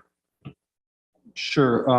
There was this MOU and then there's another one later on about library. And my understanding was that the MOU, the purpose of the MOU was just to formally identify services that are being provided, either by the other agency, the library or the police service, or West Grey to that other service. So for example, we provide secretary duties to the police board. Not all police boards have a municipal staff person doing the secretarial duties, but we do it that way. We provide storage space in this building, I think, for the police service. We provide financial accounting services to the police board and the police service. So, and we do similar things with the library. So it was just that to sort of enumerate those services so that, incoming councils or incoming staff people, if we had a new CAO, would understand, oh yes, this is how we do it here in West Grey. So it wouldn't change any of the relationship. It would just formalize it. So I would recommend that we go forward with developing those MOUs if staff doesn't think it's too cumbersome. I don't want to just do a bunch of bureaucratic work for the purpose of doing it, but I do think formalizing those services would be advantageous. I wouldn't mind a comment from staff about the amount of work that would be involved. Thank you, through you, Mr. Mayor, and thank you, Councillor Shape, for the opportunity to talk a little bit about what the relationships are like with both of those boards. The library staff, although they are under their own act, as well as the police services staff, they are considered employees of the corporation. So payroll, that kind of support, HR support is offered to them. Often they're just really taking advantage of the payroll services. So that's pretty simple. Other support, in the way of storage space or secretarial admin support has not been as cumbersome as it appears. I mean, the police board's not meeting, maybe I'm not quite clear how often they meet anymore, once a month perhaps. So that is worked into the employees' work plan. The challenge that we have with doing an MOU is both of those bodies are governed by their legislative acts. So for us to list what they provide to us is a little bit irrelevant, and for us to list the services we provide to them, it's really just admin services that we provide to all of our employees.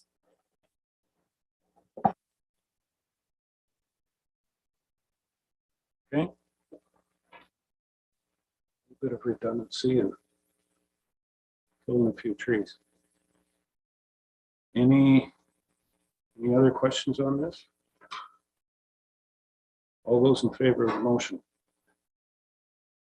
Opposed? That's carried. Okay. Next one, Doug. So, let me see my notes here. Item 160, this is a page, let me get the page here number. Page 59, item 160-2022, which is the first one. There's a request in the 2024 budget for a Trails Master Plan. Need to follow up with municipalities that complete the plan to estimate costs. And my question is, do we need to spend the money on a Trails Master Plan? Like,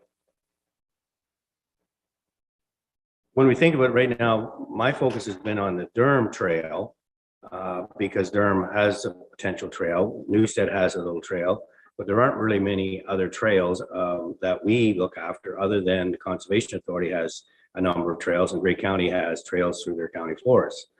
I'm just wondering about the spending the amount of money on a Trails Master Plan. I think, to be fair, I would sooner see us spend the money on a Recreation Master Plan going forward, which is all encompassing, because we have a lot of people come to the area to do tubing, kayaking, boating, fishing, you name it. So if we want to really get to where we are with tourism and recreation, that it should be probably a Recreation Master Plan rather than a Trails Master Plan. And trails could be part of that plan, right? So I question whether we would actually put money in just to a Trails Master Plan when I think it's too narrow. But in the meantime, I still would like to see us go forward with doing something with our Durham Trail to get it more user-friendly and to take some of the liabilities off, because we don't have any signage, but we do have a trail. So that's where I'm coming from on that. And I don't know where we want to go on that, and maybe change the wording on that. Though again, our budget's going to be a challenge, and whether we have money to put money into a Recreation Master Plan at this time is questionable. But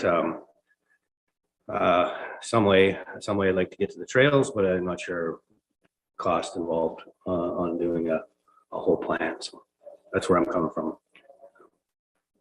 Thank you, Mr. Mayor. So Councillor Hutchinson, we have signs being produced right now for parts of the Durham Trail that have been vetted through our insurance agency and other municipalities that, you sort of borrow the best from. So those signs will be installed shortly.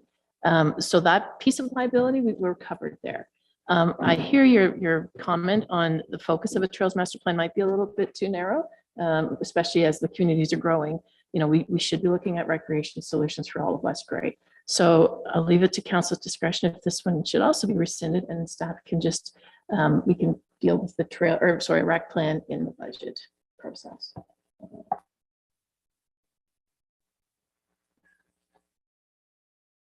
Thoughts, Councillor Hutchison? You want to make a motion to rescind that?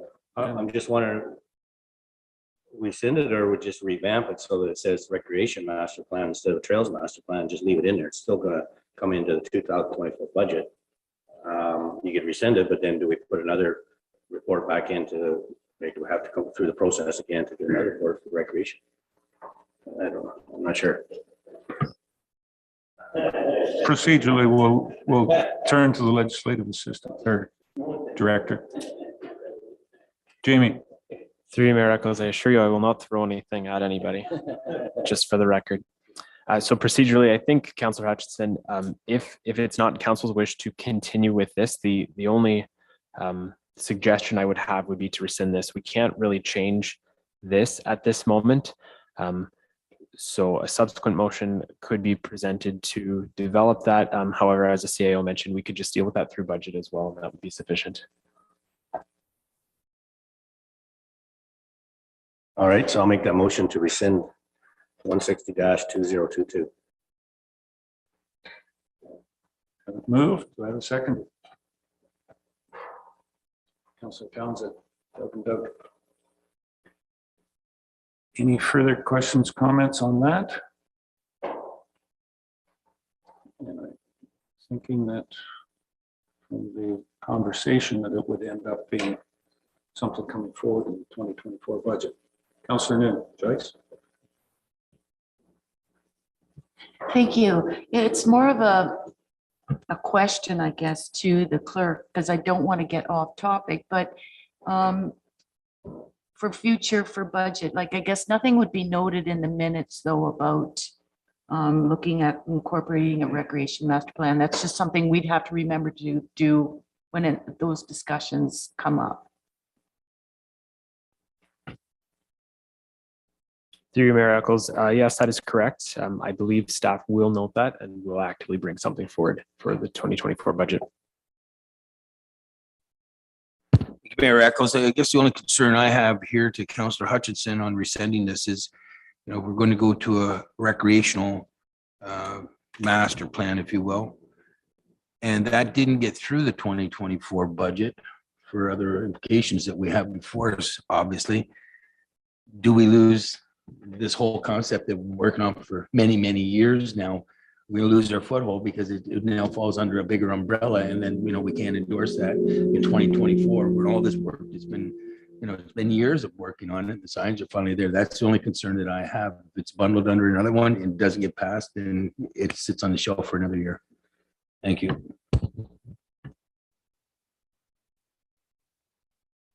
Yes, thank you, Comment, Mr. Mayor. Laura? Thank you. Staff would be presenting, the way this is sitting right now is we would be putting together a budget request form to do a Trails Master Plan.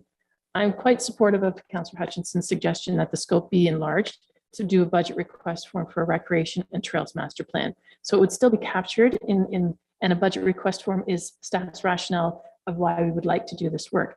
If the budget pressures don't allow us to do that, we could still proceed with what we did with this budget and allocate some funds towards trail work, and that's how we're able to do the signage. So I'm not too concerned that we would lose the progress on trails being made. It's already in our work base, but a recreation and trails master plan would be a very good thing to do. Thank you, Madam CEO. And that's all I wanted to hear, was that I know at least it has its spot coming forward in the future. Thank you. Thanks, Tom. Doug, Councillor Hutchison. Yeah, so my only concern with that though is, like say, budget pressures, is that we still need to get some kind of overall riding policy that we have a trail. Right now, we haven't even recognized that we have a trail, even though we spent some money on, we've had put stone dust down, we're gonna put signs up, but we don't even officially have trails. We have nothing that says that we have trails. So I think we need to come up with some way of capturing that so that if somebody has an issue, they come back to us and we say, well, this is our policy. This is how we're covering our liabilities sort of thing.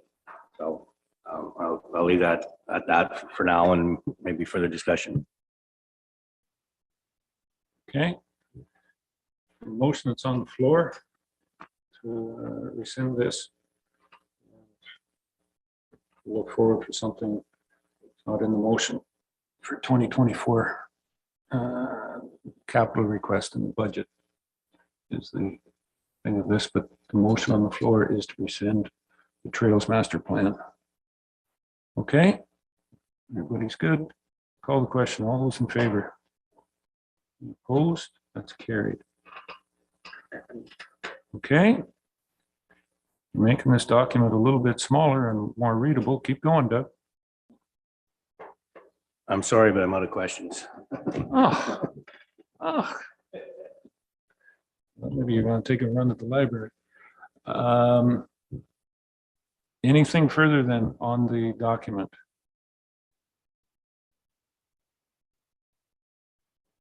Councillor Shay, Jeff? Did we rescind the library MOU? No. Okay, but I think we discussed rescinding it. Okay, It was part of, but so I'll move that we rescind that. thank you. Yeah. I threw the bait out, but Doug didn't bite on it there. Thank you for grabbing that one, Jeff. Yeah. Councillor Shay to rescind the MOU with the library, developing an MOU with the library. You rescinded. Jamie? Through you, Mayor Eccles, just for the record, that's resolution 800-2021.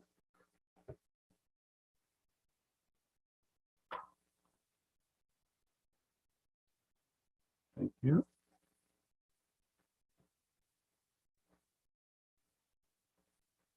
Okay. We have a seconder for that motion. Councillor Forrester. Scott, thank you. Any further discussion on that? I think for the same reasons that the police one, the legislation and whatnot, it works very well. It's covered. Okay, call the question. All those in favor? Opposed? That's carried. All right. And if there's no further questions on CEO's report, thank you for, oh, sorry, Scott. Councillor Forrester.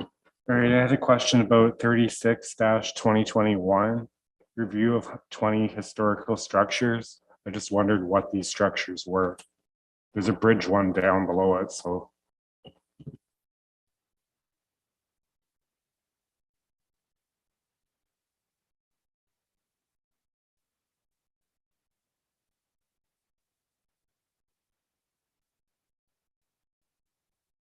That's a very good question, Councillor Forster, because I noticed the action box is empty too. Next steps. Is our manager of Public Works still on the call? Perhaps Jeff has had an opportunity to look into this one. Yep, Yeah. that's exactly what. 20 historical structures. Yeah, I'd have to dig a bit deeper through your Go ahead. worship. I'd dig a bit deeper in this for the 2024 budget.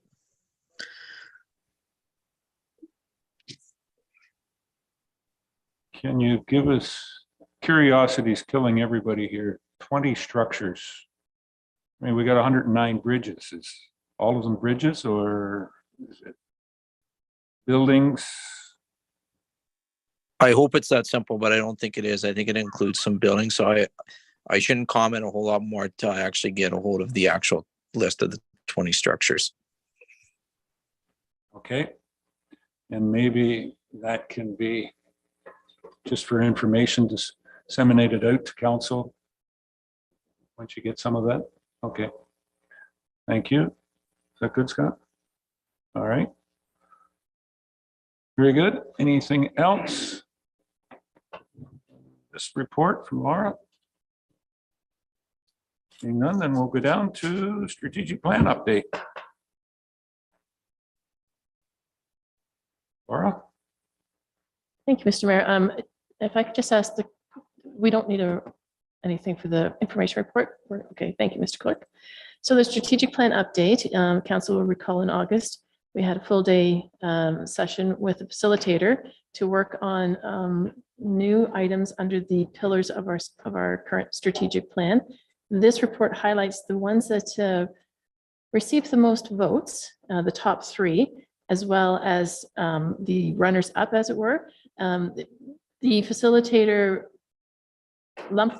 gathered them into common themes. So while there was a lot of feedback and a lot of sticky notes on the wall, this is what has been provided to us for our consideration, and direction from council would be appreciated.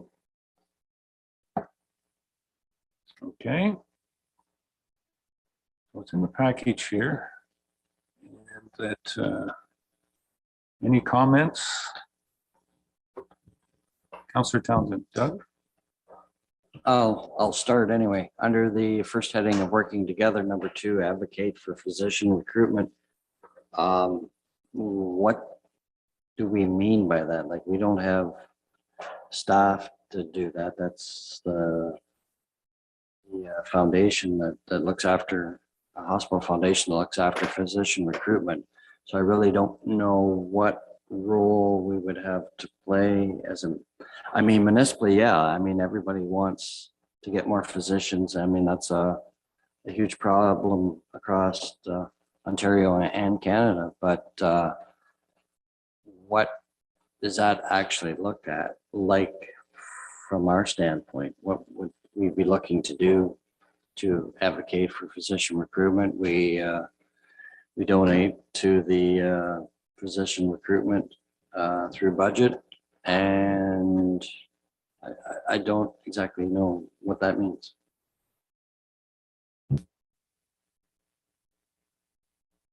Thank you, Mr. Mayor. I believe Councillor Shea had some specific, because that was, to be fair, that was a question at the table. What would that look like? Because the Hospital Foundation is playing that role. But Councillor Shea had some suggestions on what role we could play. For the thought process and that one's going, Jeff? Councillor Shea. I don't know if this is the time, Jamie, to be introducing specifics, but I think that the very first thing we should do in that regard is invite Anne-Marie Watson to come and give a presentation to us about what she's doing in terms of physician recruitment, and if there's strategic or ways that we can assist. I know I've gone to a couple of physician recruitment events just as a volunteer. I went to one over at the Bruce Power a couple of weeks ago. They were having a sort of a lunch and invited graduating doctors from across the province to come. There were about 20 of them there, just sort of checking out the area to see if they might want to move here. Another time, she asked me if I would host some people and just drive them around West Grey and show them what a great place it is, and sort of do a sales job. So there's things that we can do like that if we as individual councillors or mayor or deputy mayor wanted to get involved in that sort of thing. But I think at the very beginning, we've never really had a proper formal discussion, I think, with Ms. Watson.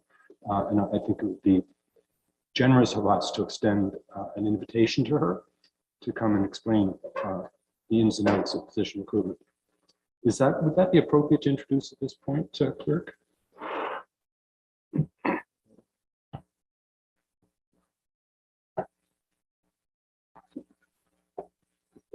You're the Director of Legislative Affairs. Through your miracles, so long as it's in conjunction with the strategic plan, is if that motion is being presented in order to facilitate the development of the strategic plan, then yes, I think that motion would be in order to request that delegation. I would like to move that. Okay, I'll take that. Seconder, Councillor New. Thanks, Joyce. Any further discussion on this? On the motion? Offer an invitation, a presentation from the Durham Hospital Foundation Board. Okay. Call the question. All those in favor? Any opposed? That's carried. I think from my perspective, when we were talking about this, was that Doug, advocating would be that we would, how do we fit in and keep voicing the opinions of the residents and whoever for physician or healthcare worker recruitment. And the word advocate was in there for a very good reason, not participate or anything, that we advocate, that we don't get full blown into doing it. How can we advocate more strategically and develop that advocacy or influencing work more than boots on the ground type of as a council or as a corporation? Okay, Doug, Councillor Hutchison. I think there's budget implications there too, though, because when we talked about donations to different organizations, the hospitals were one of those ones that were taking a big chunk of our budget, and I threw it out there that maybe we should have a separate budget for donations to hospitals, whether it be Markdale or whether it's Durham or wherever. And so I think there's some budget implications that we could maybe fit in there as one of the bullets under this that maybe we look at. Do we put money towards this every year? Because we did in the past put money towards, I think it was the foundation rather than the hospital in general, right? The foundation. Yeah. So for that. So anyways, just so I throw that out there. Councillor Townsend. And just as a follow-up to Councillor Hutchison's about the donation factor, we have to keep in mind as a council that not all residents of West Grey go to the Durham Hospital. Some go to Hanover, some go to Mount Forest, some go to Markdale.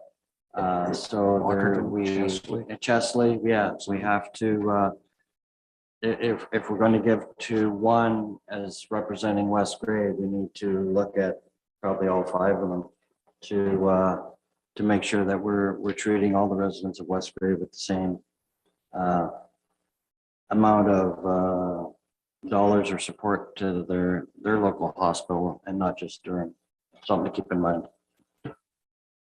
I will say historically, going back a number of years, it was very focused that council at that point in time, the theory or the general direction was, no, we will look after the hospital that is in our physical geographical area. That was a very strong held. Because of that, where do you stop in relationship to how many hospitals do we have under that influence? So I think to that point, strategically, it'll be in here to work with, but it'll be under the coming forward on the budget as to which direction we want to go. But it certainly does have budgetary impact when you start stretching it. Doug? Councilor, I'm wondering in that bullet whether we should be expanding that, though, not only physician recruitment, but hospitals in general. Like there's such a concern right now with us losing our emergency rooms on a regular basis. Like we should be advocating for keeping our hospitals in the area. Maybe we need to expand that. I mean, you have physician recruitment, but if you don't have a hospital, so what? And the way it's going, there's a lot of pressures on the hospitals right now to try to staff them. So maybe that bullet needs to be expanded. I don't know, just throwing that out there. If I remember right at the strategic planning, we certainly had some of that discussion, and it was more stuck down to this point of it. When it comes forward, I guess we can have that discussion. See, or Laura, have you got any comment? Yes, thank you, Mr. Mayor. And you're correct. We talked in general about physician recruitment and the bigger picture of rural healthcare. And, it's healthcare workers that are also, there's a crisis in the whole general medical field. So today, this was the simple voice that rose to the top. I'm guessing that this is going to make our final plan. staff will take it away and we can work in other activities that would support rural healthcare in general, because I agree, physician recruitment is one piece of it, but how do we maintain our healthy healthcare system? Okay. All right, any other comments? That was in the first pillar. The second one, build a better future.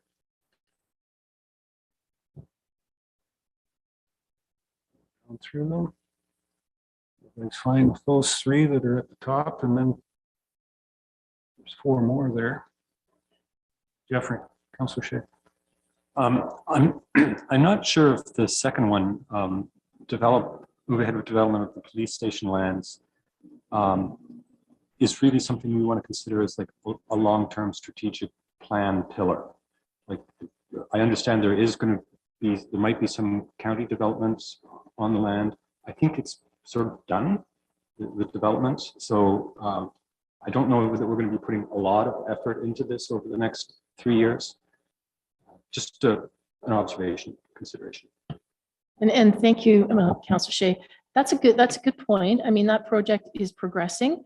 I think this was captured just under, because we looked at things that we could deliver on short, medium, and long term. And this was one of the short-term deliverables. But you're correct. I mean, we're moving ahead. We have no reason to not continue with that project.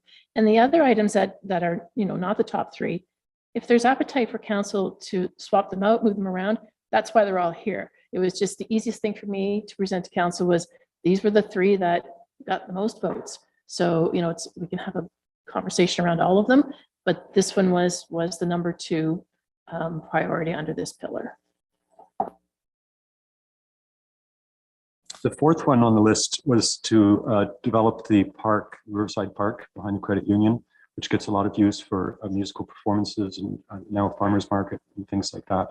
And I understand that I heard one of the music groups that's presenting there was talking about investing in a pavilion.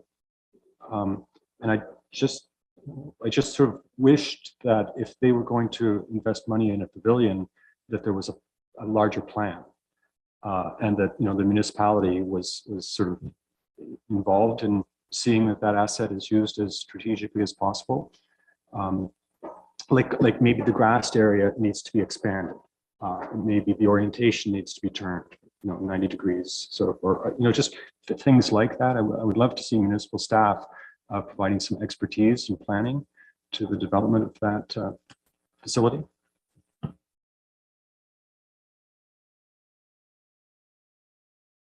Thanks, Doug. Well, I just, me first. Sorry. Too many Dougs. Too many Dougs down here.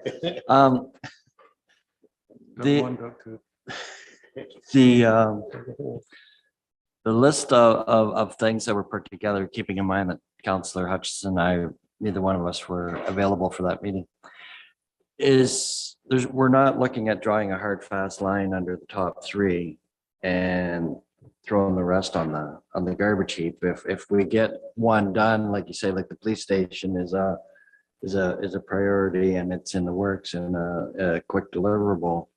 So it, might come off the list and then number 4 would jump up type of thing. Like, we're not looking at drawing a hard, fast line. These are things that staff can, as one wraps up, can maybe move on to the next. Through Mr. Mayor, that's a good point too, Councillor Townsend.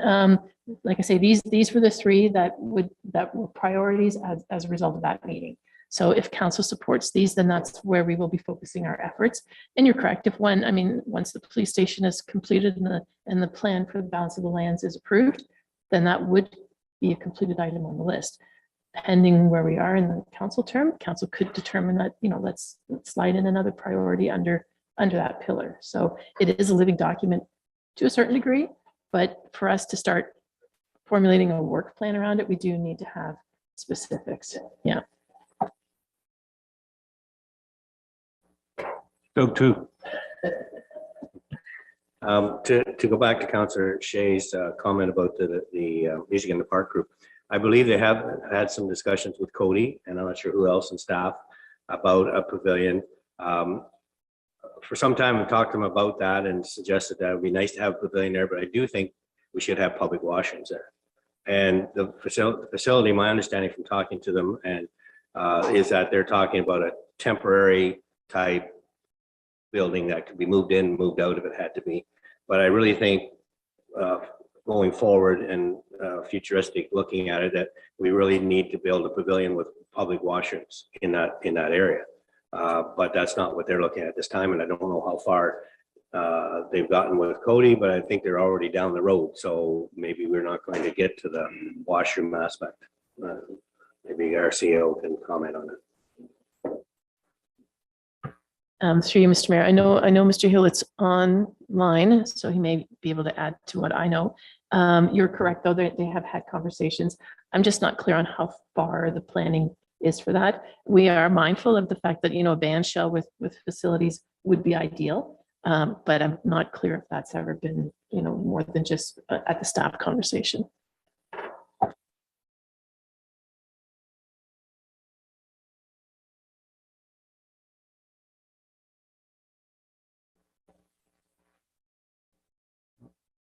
Tom, Councilor.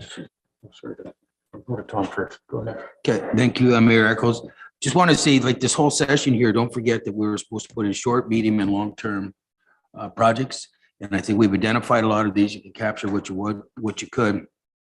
But let's remember that the sense of success and the celebration of those successes, what this is also what we got to go back to. So I think it's very important that the police build stays where it is, because that is a celebration that we're going to have. It's been a long time project. So we need to celebrate these successes. And that was one of the things I did take back from that strategic session there, is that, we do all this work, but we don't really celebrate it. So it's good to stay where it is. And I think we have to keep it, because as we complete projects, we don't really do a lot with them. And it's always good to know that we've completed them and to share that with the community. Thank you.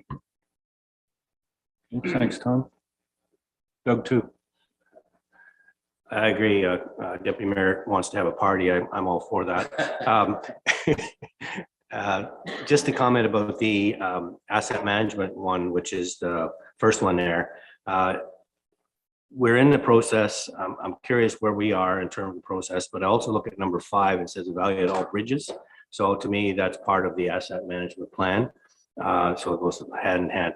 But at one time, I believe there was a deadline of 2024 that our plan had to be completed, at least this next stage of it. Where are we on that? Comment? Yes, thank you. Through you, Mr. Mayor. If I had the treasurer's report from our staff meeting yesterday, I could walk you through those exact dates.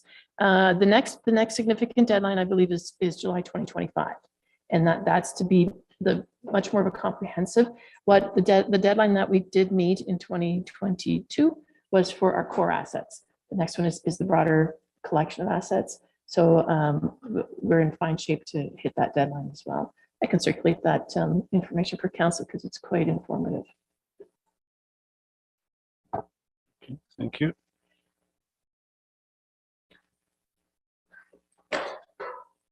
Make a comment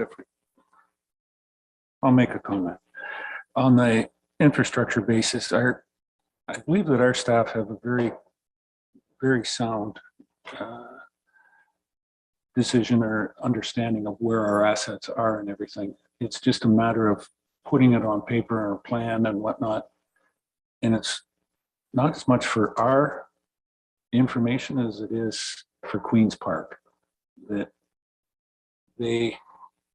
what they do with it, the amount of information that goes into Queen's Park, I can't imagine the capacity that they have for servers down there to hold all of that. And nobody's been ever able to tell me how many times it's pulled back out and used in policy decisions or whatnot. But I don't want to lose the effect that it's something that we have to do.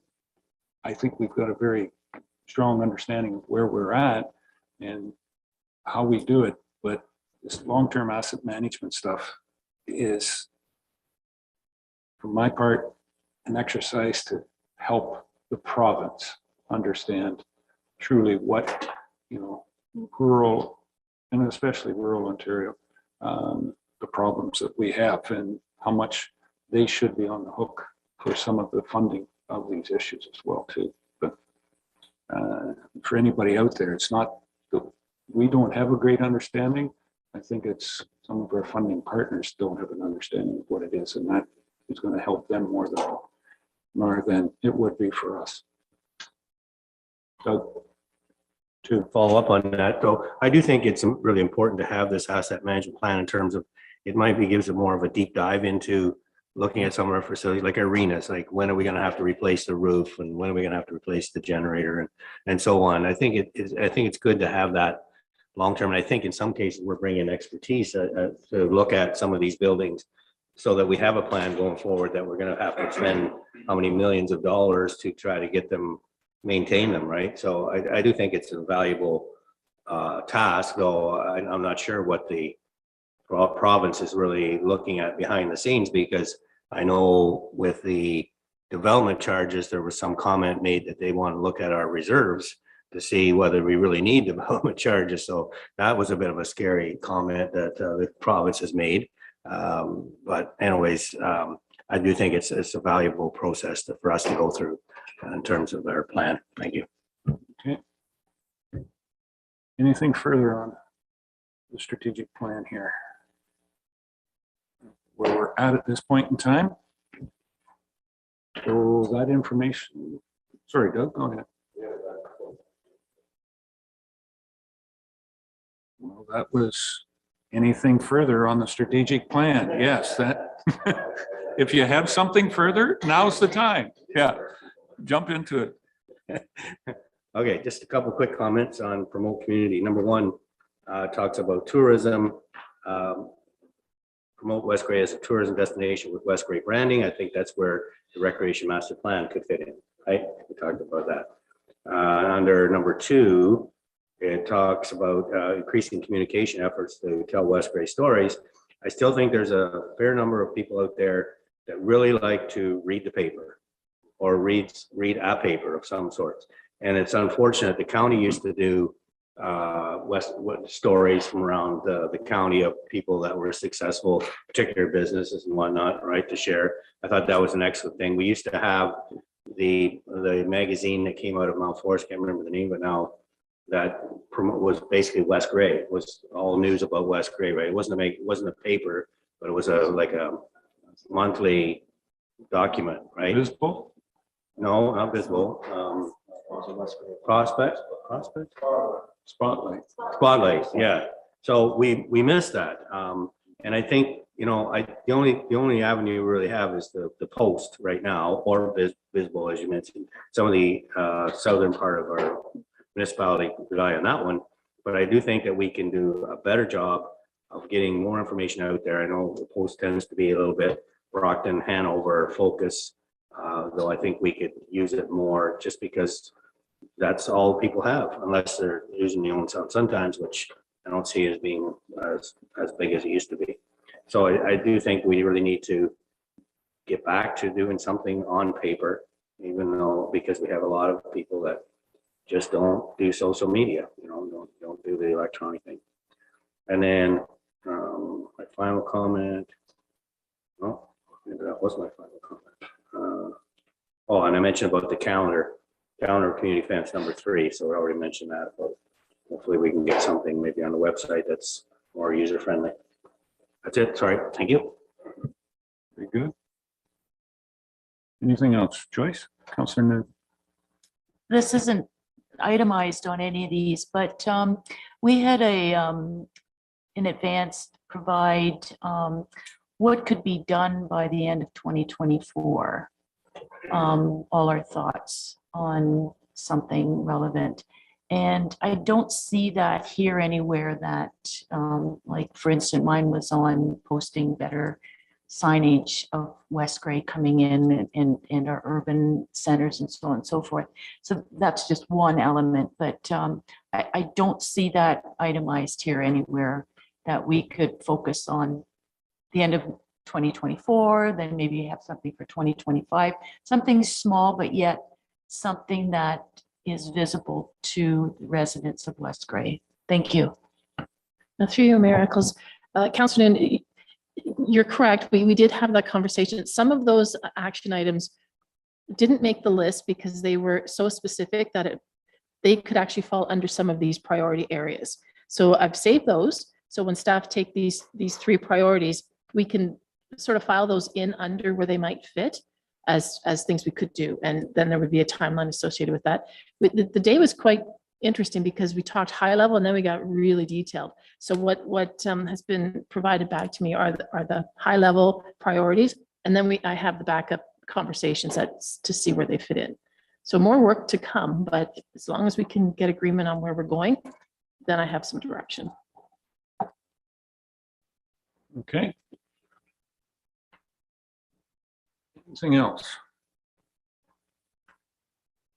Those are the three pillars and those things that are under the pillars. And I think we've been given, Laura's given us the, it's a strategic plan, but there's some fluidness into it. It's not as much as we have a lot of stone in West Gray. This one isn't carved totally in stone.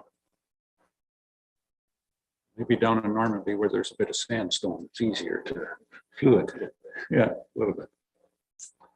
Okay. We have a recommendation that I think we're looking to get that moved. We've had great conversation and I think in good direction. Deputy Mayor would move the recommendation as presented. Seconder. Councillor Forster. Thanks, Scott. Any further conversation or questions on the motion? Call the question. All those in favor? Any opposed? That is carried. Thank you. Okay. Director of Legislative Services, Clerk. Land exchange.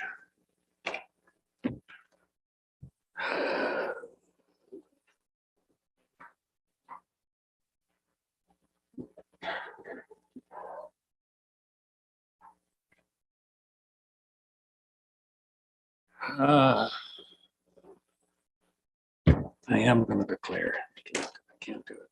I'm going to declare conflict on this one. Because I am an adjoining property owner to it. Okay, Mayor Eccles, then I'll take the chair. I have that. Thank you.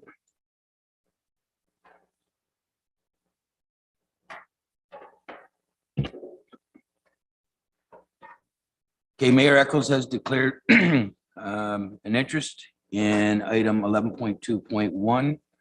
So now we're going to go to Clerk Eckenswiller for presentation. And I'll get a mover and seconder.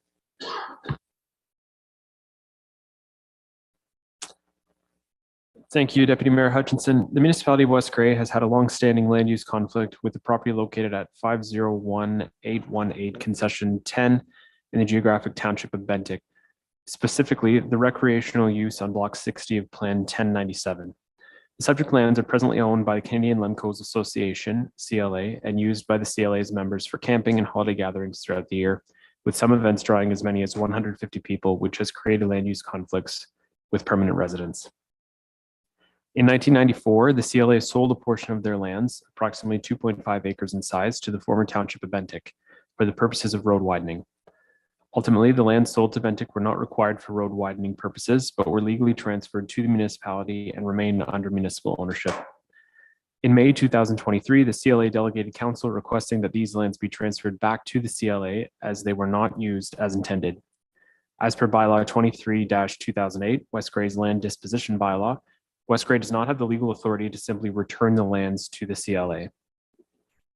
Section 2.1H of the land sale bylaw notes that the bylaw does not apply to lands being exchanged with any landowner as part of a procedure that requires the acquisition of that owner's lands for municipal purposes and is deemed to be beneficial to the municipality. As noted previously, the CLA holds events on their property that draw in crowds of up to 150 people. West Gray is desirous in creating a buffer between the residential property and the CLA lands, and as part of that process, would like to acquire a piece of the CLA's lands. Following the CLA delegation to council, staff met with representatives of the CLA to outline options to move forward with the transfer of land in accordance with the land sale bylaw through the exchange of lands with the CLA for municipal purposes. The CLA has noted that they are willing to exchange a driveway located near the southeast corner of the property that is situated between two residential lots for the 2.5 acre parcel formerly owned by the CLA. Staff are recommending that should council wish to proceed with the land exchange, a site plan agreement that is registered on title be a condition of the exchange. A solution to resolve the land use conflict is to establish a site plan agreement for the lands, a solution the CLA has agreed to. And with that, the recommendation in the report is for council to declare the 2.5 acre parcel of land located south in concession 10 NDR and adjacent to 501818 concession 10 NDR surplus to the needs of the municipality. Direct staff to obtain a survey of the 2.5 acre parcel of the land located south of concession 10 NDR and adjacent to 501818 concession 10 NDR. Direct staff to facilitate a land exchange between the municipality of West Gray and the Canadian Lemcos Association as outlined in the report, subject to the following conditions. That the Canadian Lemcos Association be required to enter into a site plan agreement with the municipality of West Gray to the satisfaction of the municipality for the use of the subject lands. That the site plan agreement between the Canadian Lemcos Association and the municipality of West Gray be registered on title. And that the Canadian Lemco Association be required to obtain a survey of the lands to be exchanged with West Gray. Thank you, Clerk Eckert-Spiller. So I'll be looking for a mover and a seconder, and then I'll take comments or questions. What's that? Moved by Councillor Doug Hutchinson. Thank you, Councillor Hutchinson. Seconder, please, Councillor Shea. Okay. Comments or questions pertaining to the recommendation? Councillor Hutchinson, go ahead, please. Just curious with the piece of land that would be coming back our way.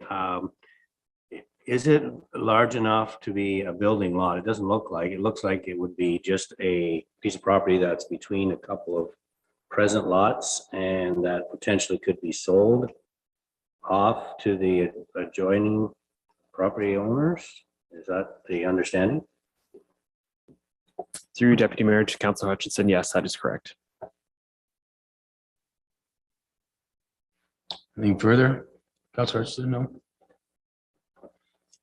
On my left, any comments or questions down here on the recommendation? Okay. Seeing more comments or questions, call the vote. All those in favor, you can raise your hand, please. Opposed? That has passed. And then we're going to do is get Mayor Eccles to come back. Now that completes item 11.2.1. And I'll turn the chair back for item 11.3. Over to you, Mayor Eccles.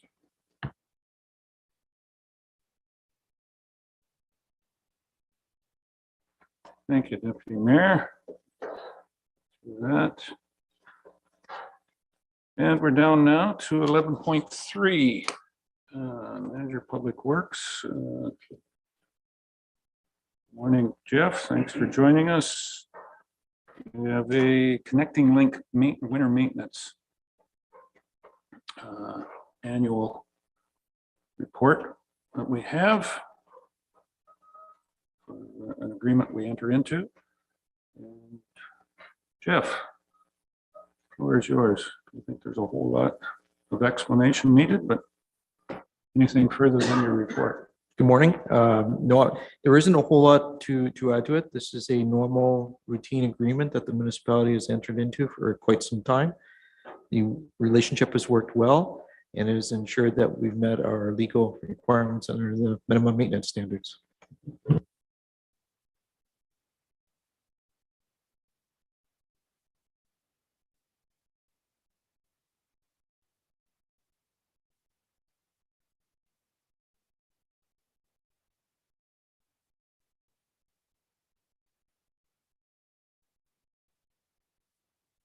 Sorry, I asked if there was any questions from the recommendation. I have one. It really hasn't gone up.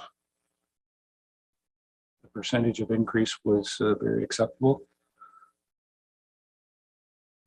Our view on the expenses that we have been facing to maintain our own fleet and fuel prices, that the percent increase year over year is reasonable based on the pressures that we feel internally for our own fleet. Thank you. Be aware of that. All right. Any other questions on the recommendation? Call the question. All those in favor? Opposed? That is carried. Thank you, Jeff. If the report's that simple and easy, that would be wonderful. Thank you. Down to planning staff, 11.4.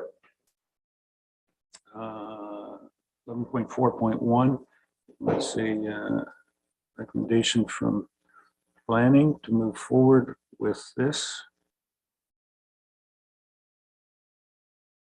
Find it. Cameron Gerber, recommendation is there. Is Carl online? Carl, are you with us there this morning?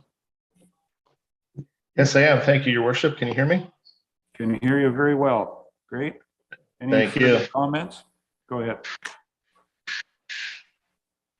So this, and I apologize, Mary Hall was not able to attend the meeting today. She wrote the report, so hopefully I can answer any questions that are available. But basically, the intent of the application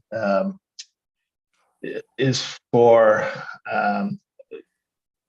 as we discussed in the public meeting at the last council, was they're adding a 2-story accessory apartment building. So 1 unit on the main floor, 1 unit on the second floor, and it will be in an accessory structure at the rear of the property.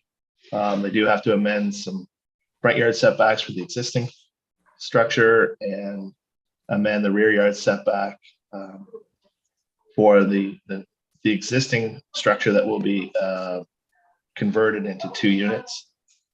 We are amending the total square footage for each, the minimum square footage for each from 70 meters squared to 30 meters squared. The water and sanitary is already on the property. We will be requiring the applicant to install a booster pump to get enough pressure for the second dwelling. But other than that, the water and sanitary is already on the property. And planning staff have no concerns, and we have received no negative comments in regards to this application. Okay, thank you. Any questions for come up since we had this as an open public meeting? Doug, Councillor Hutchison. Maybe not so much a question as a statement that when this first came to us, I was a little bit concerned with people using backyard sheds, garages, et cetera, converting them to residential. And I mean, that fits the bill. We're using the building department to look at this, and they're on water and sewers.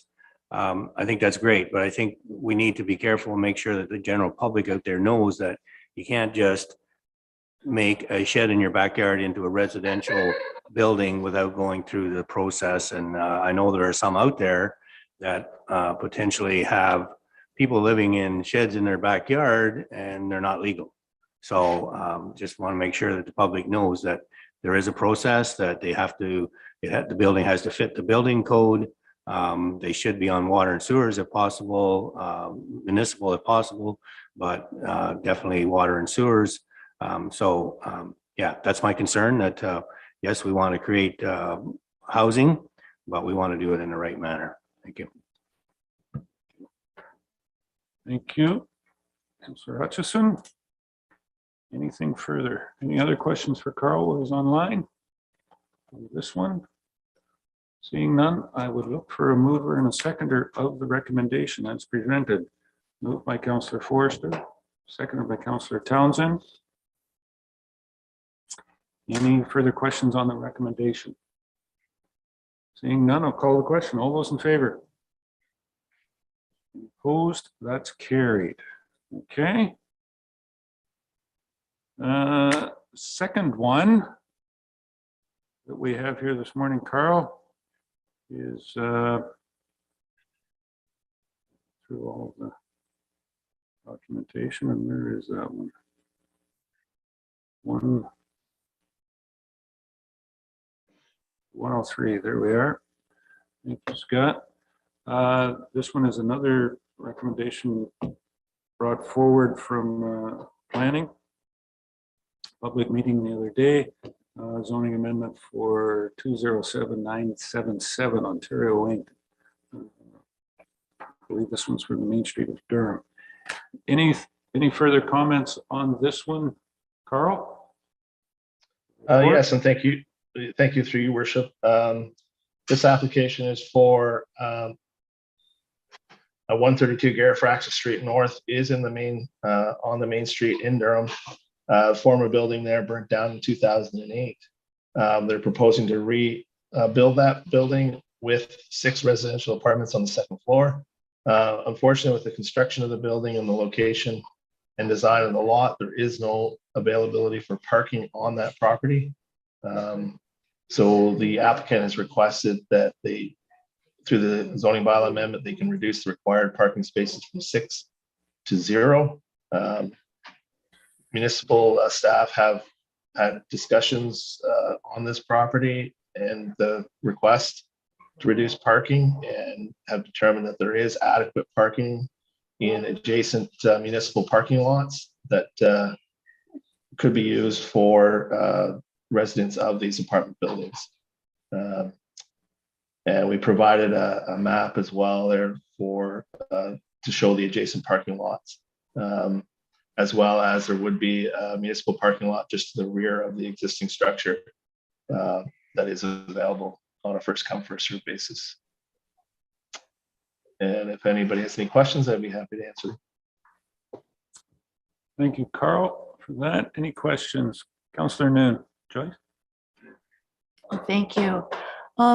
My concern is with these municipal parking lots, when it comes to winter maintenance and stuff, I know several years ago, we were concerned about parking on, I believe it was the credit union parking lot, that residents were parking there for more than the adequate hours of 2 or 3 hours that they're allowed. But with these ones that you've outlined for municipal parking, would there be any sections reflecting that there's an allowance for tenants to park in these areas, just so that municipal staff are aware when it comes to snow removal in the winter months? Thank you. Carl? Specific signage hasn't been discussed in those parking lots, but I believe the current bylaw, and maybe our clerk would be able to speak to the exact requirements. I don't believe it's just 3 or 4 hours. Exactly. No, Jamie's got a comment here for you, Carl. Go ahead. Through you, Mayor Eccles. So parking regulations in all of the municipal lots are 96 consecutive hours. So after that 96 consecutive hours, the vehicle would have to be moved. And so long as it's moved, it's met the requirements of the parking bylaw. So that the 2-hour limit only applies to certain streets within the settled areas, but the parking lots are 96 hours. Okay. Doug one, Mr. Townsend.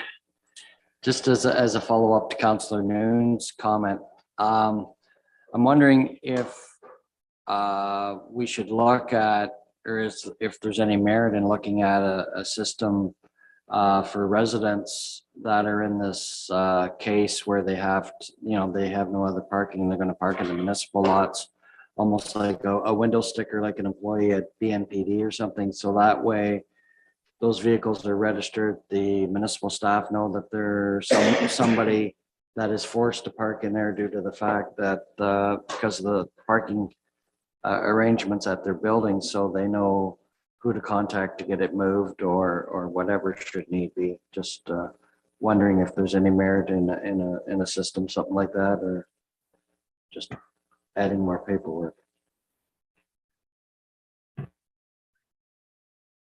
I'm going to look for somebody else to have a comment on that one.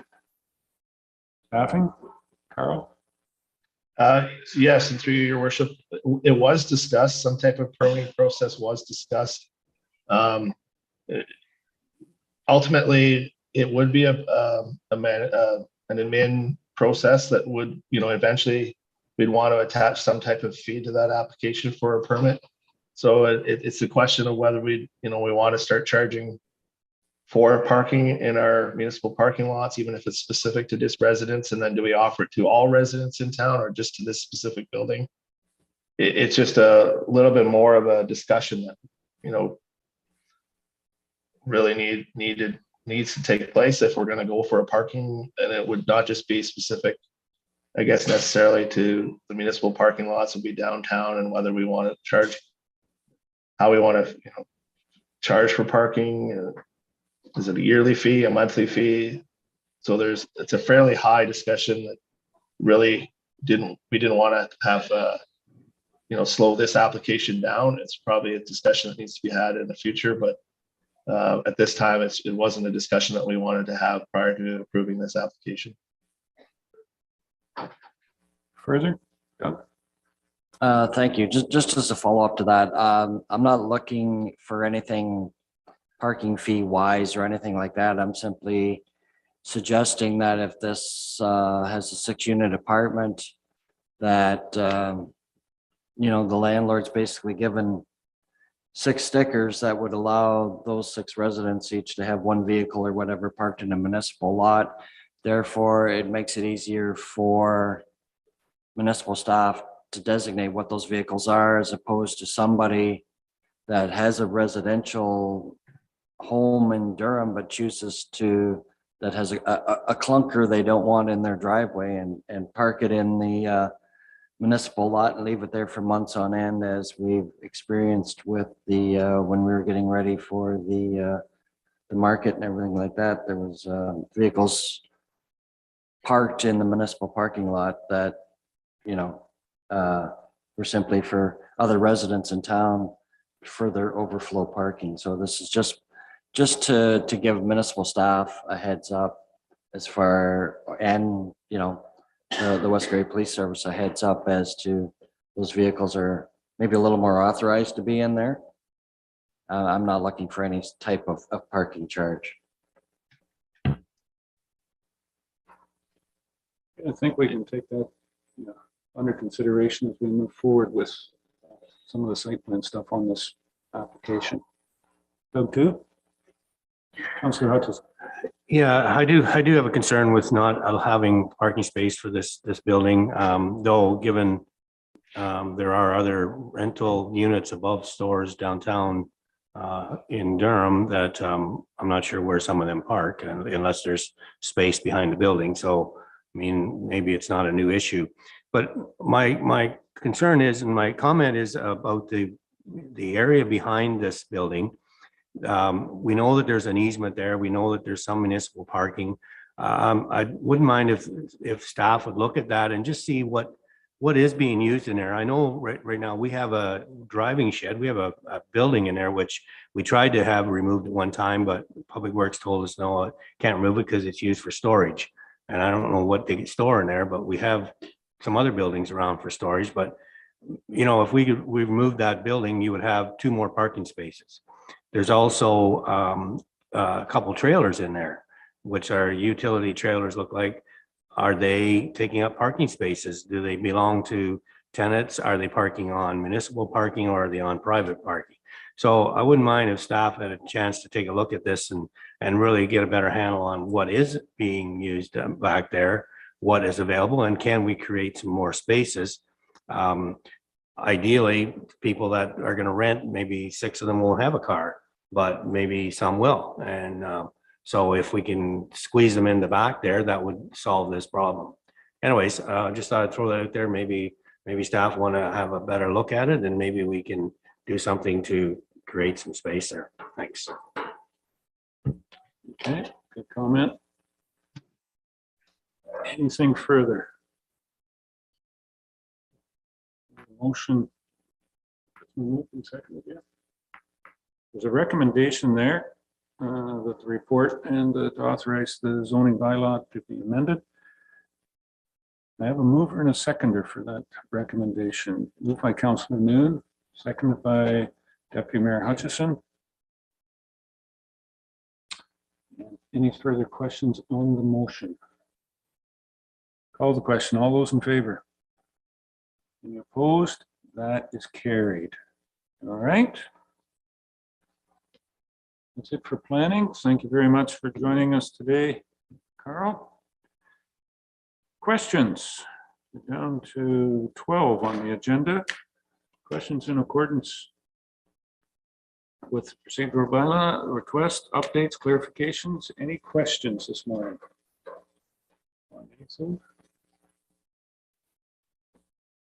Councilor Townsend, Doug one.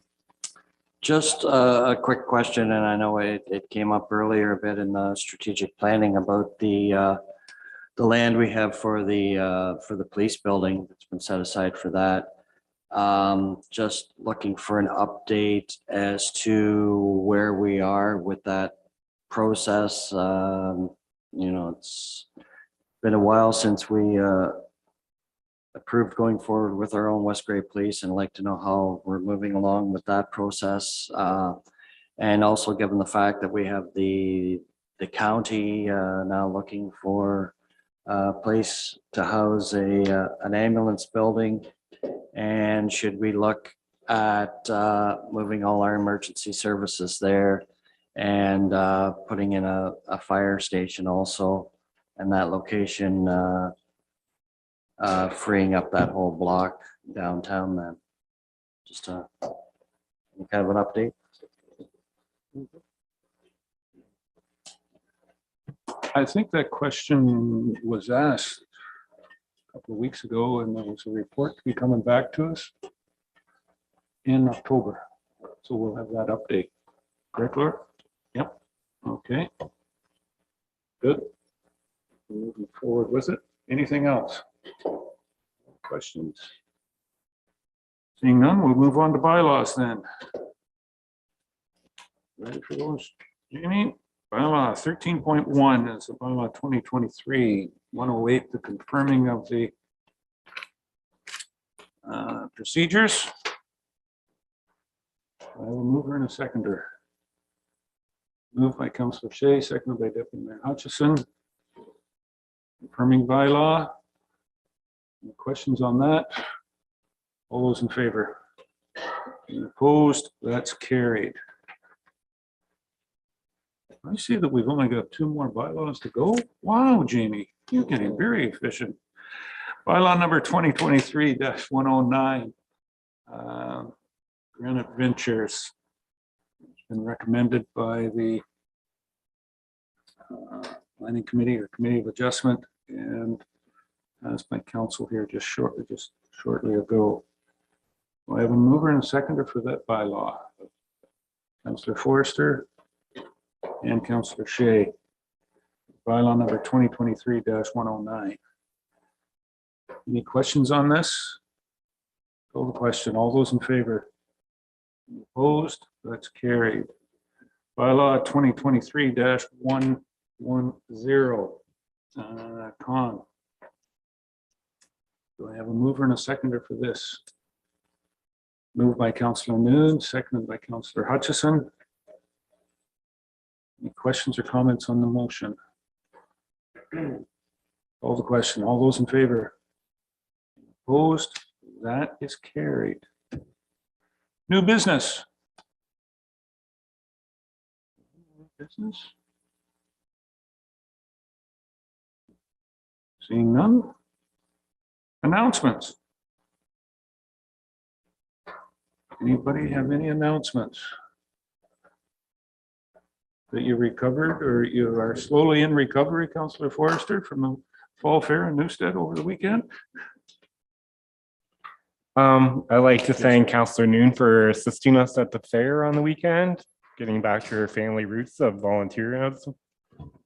We had a very successful fair, and I haven't fallen asleep during this meeting yet. So hopefully I stay awake this afternoon. Anything else? That one, Mr. Townsend. Just reminding everybody, it is Legion Week. We had a flag raising yesterday with a lot of the executive of the Legion here in town, Branch 308, present, and unfortunately it was during a staff training, so we were short a photographer. So your skills were I got appreciated. tagged with that that job, but no, a lot of events happening at the Legion this week, and hopefully people can attend. Thanks, Doug. Doug too. Councillor Hutchison. Yeah, just want to congratulate the Edwards family for a successful Terry Fox run that was held in the Durham Conservation Area on Sunday. Good turnout. Durham always does really well in terms of its fundraising. I don't know what the funds were that was raised, but it was, like I say, well attended, and it's an annual event that goes over fairly well in this area. So congratulations to the Edwards family, Rob Edwards and his son and family. Also wanted to mention that we do have a Gord Bamford coming to our Newstead Community Center this Friday, I believe it is. And I just forgetting the funds, the fundraising. It was for the, can't remember what the organization was now that it was funding for. Not minor. 4-H. 4-H, yes, that's right, Roberts that's Farm right, Equipment yeah, is through the main sponsor. 4-H organization. So looks like it'll be a great event, and hopefully people will come out for that. So that's it. Thank you. Anyone else? Anything? Seeing none, then closed session. There's no closed session. Was that all completed? Everything on the agenda? I will move that the meeting be adjourned. Thank you very much. And planning at 2 o'clock. 2 o'clock. See everybody back for planning here. Please. Very good.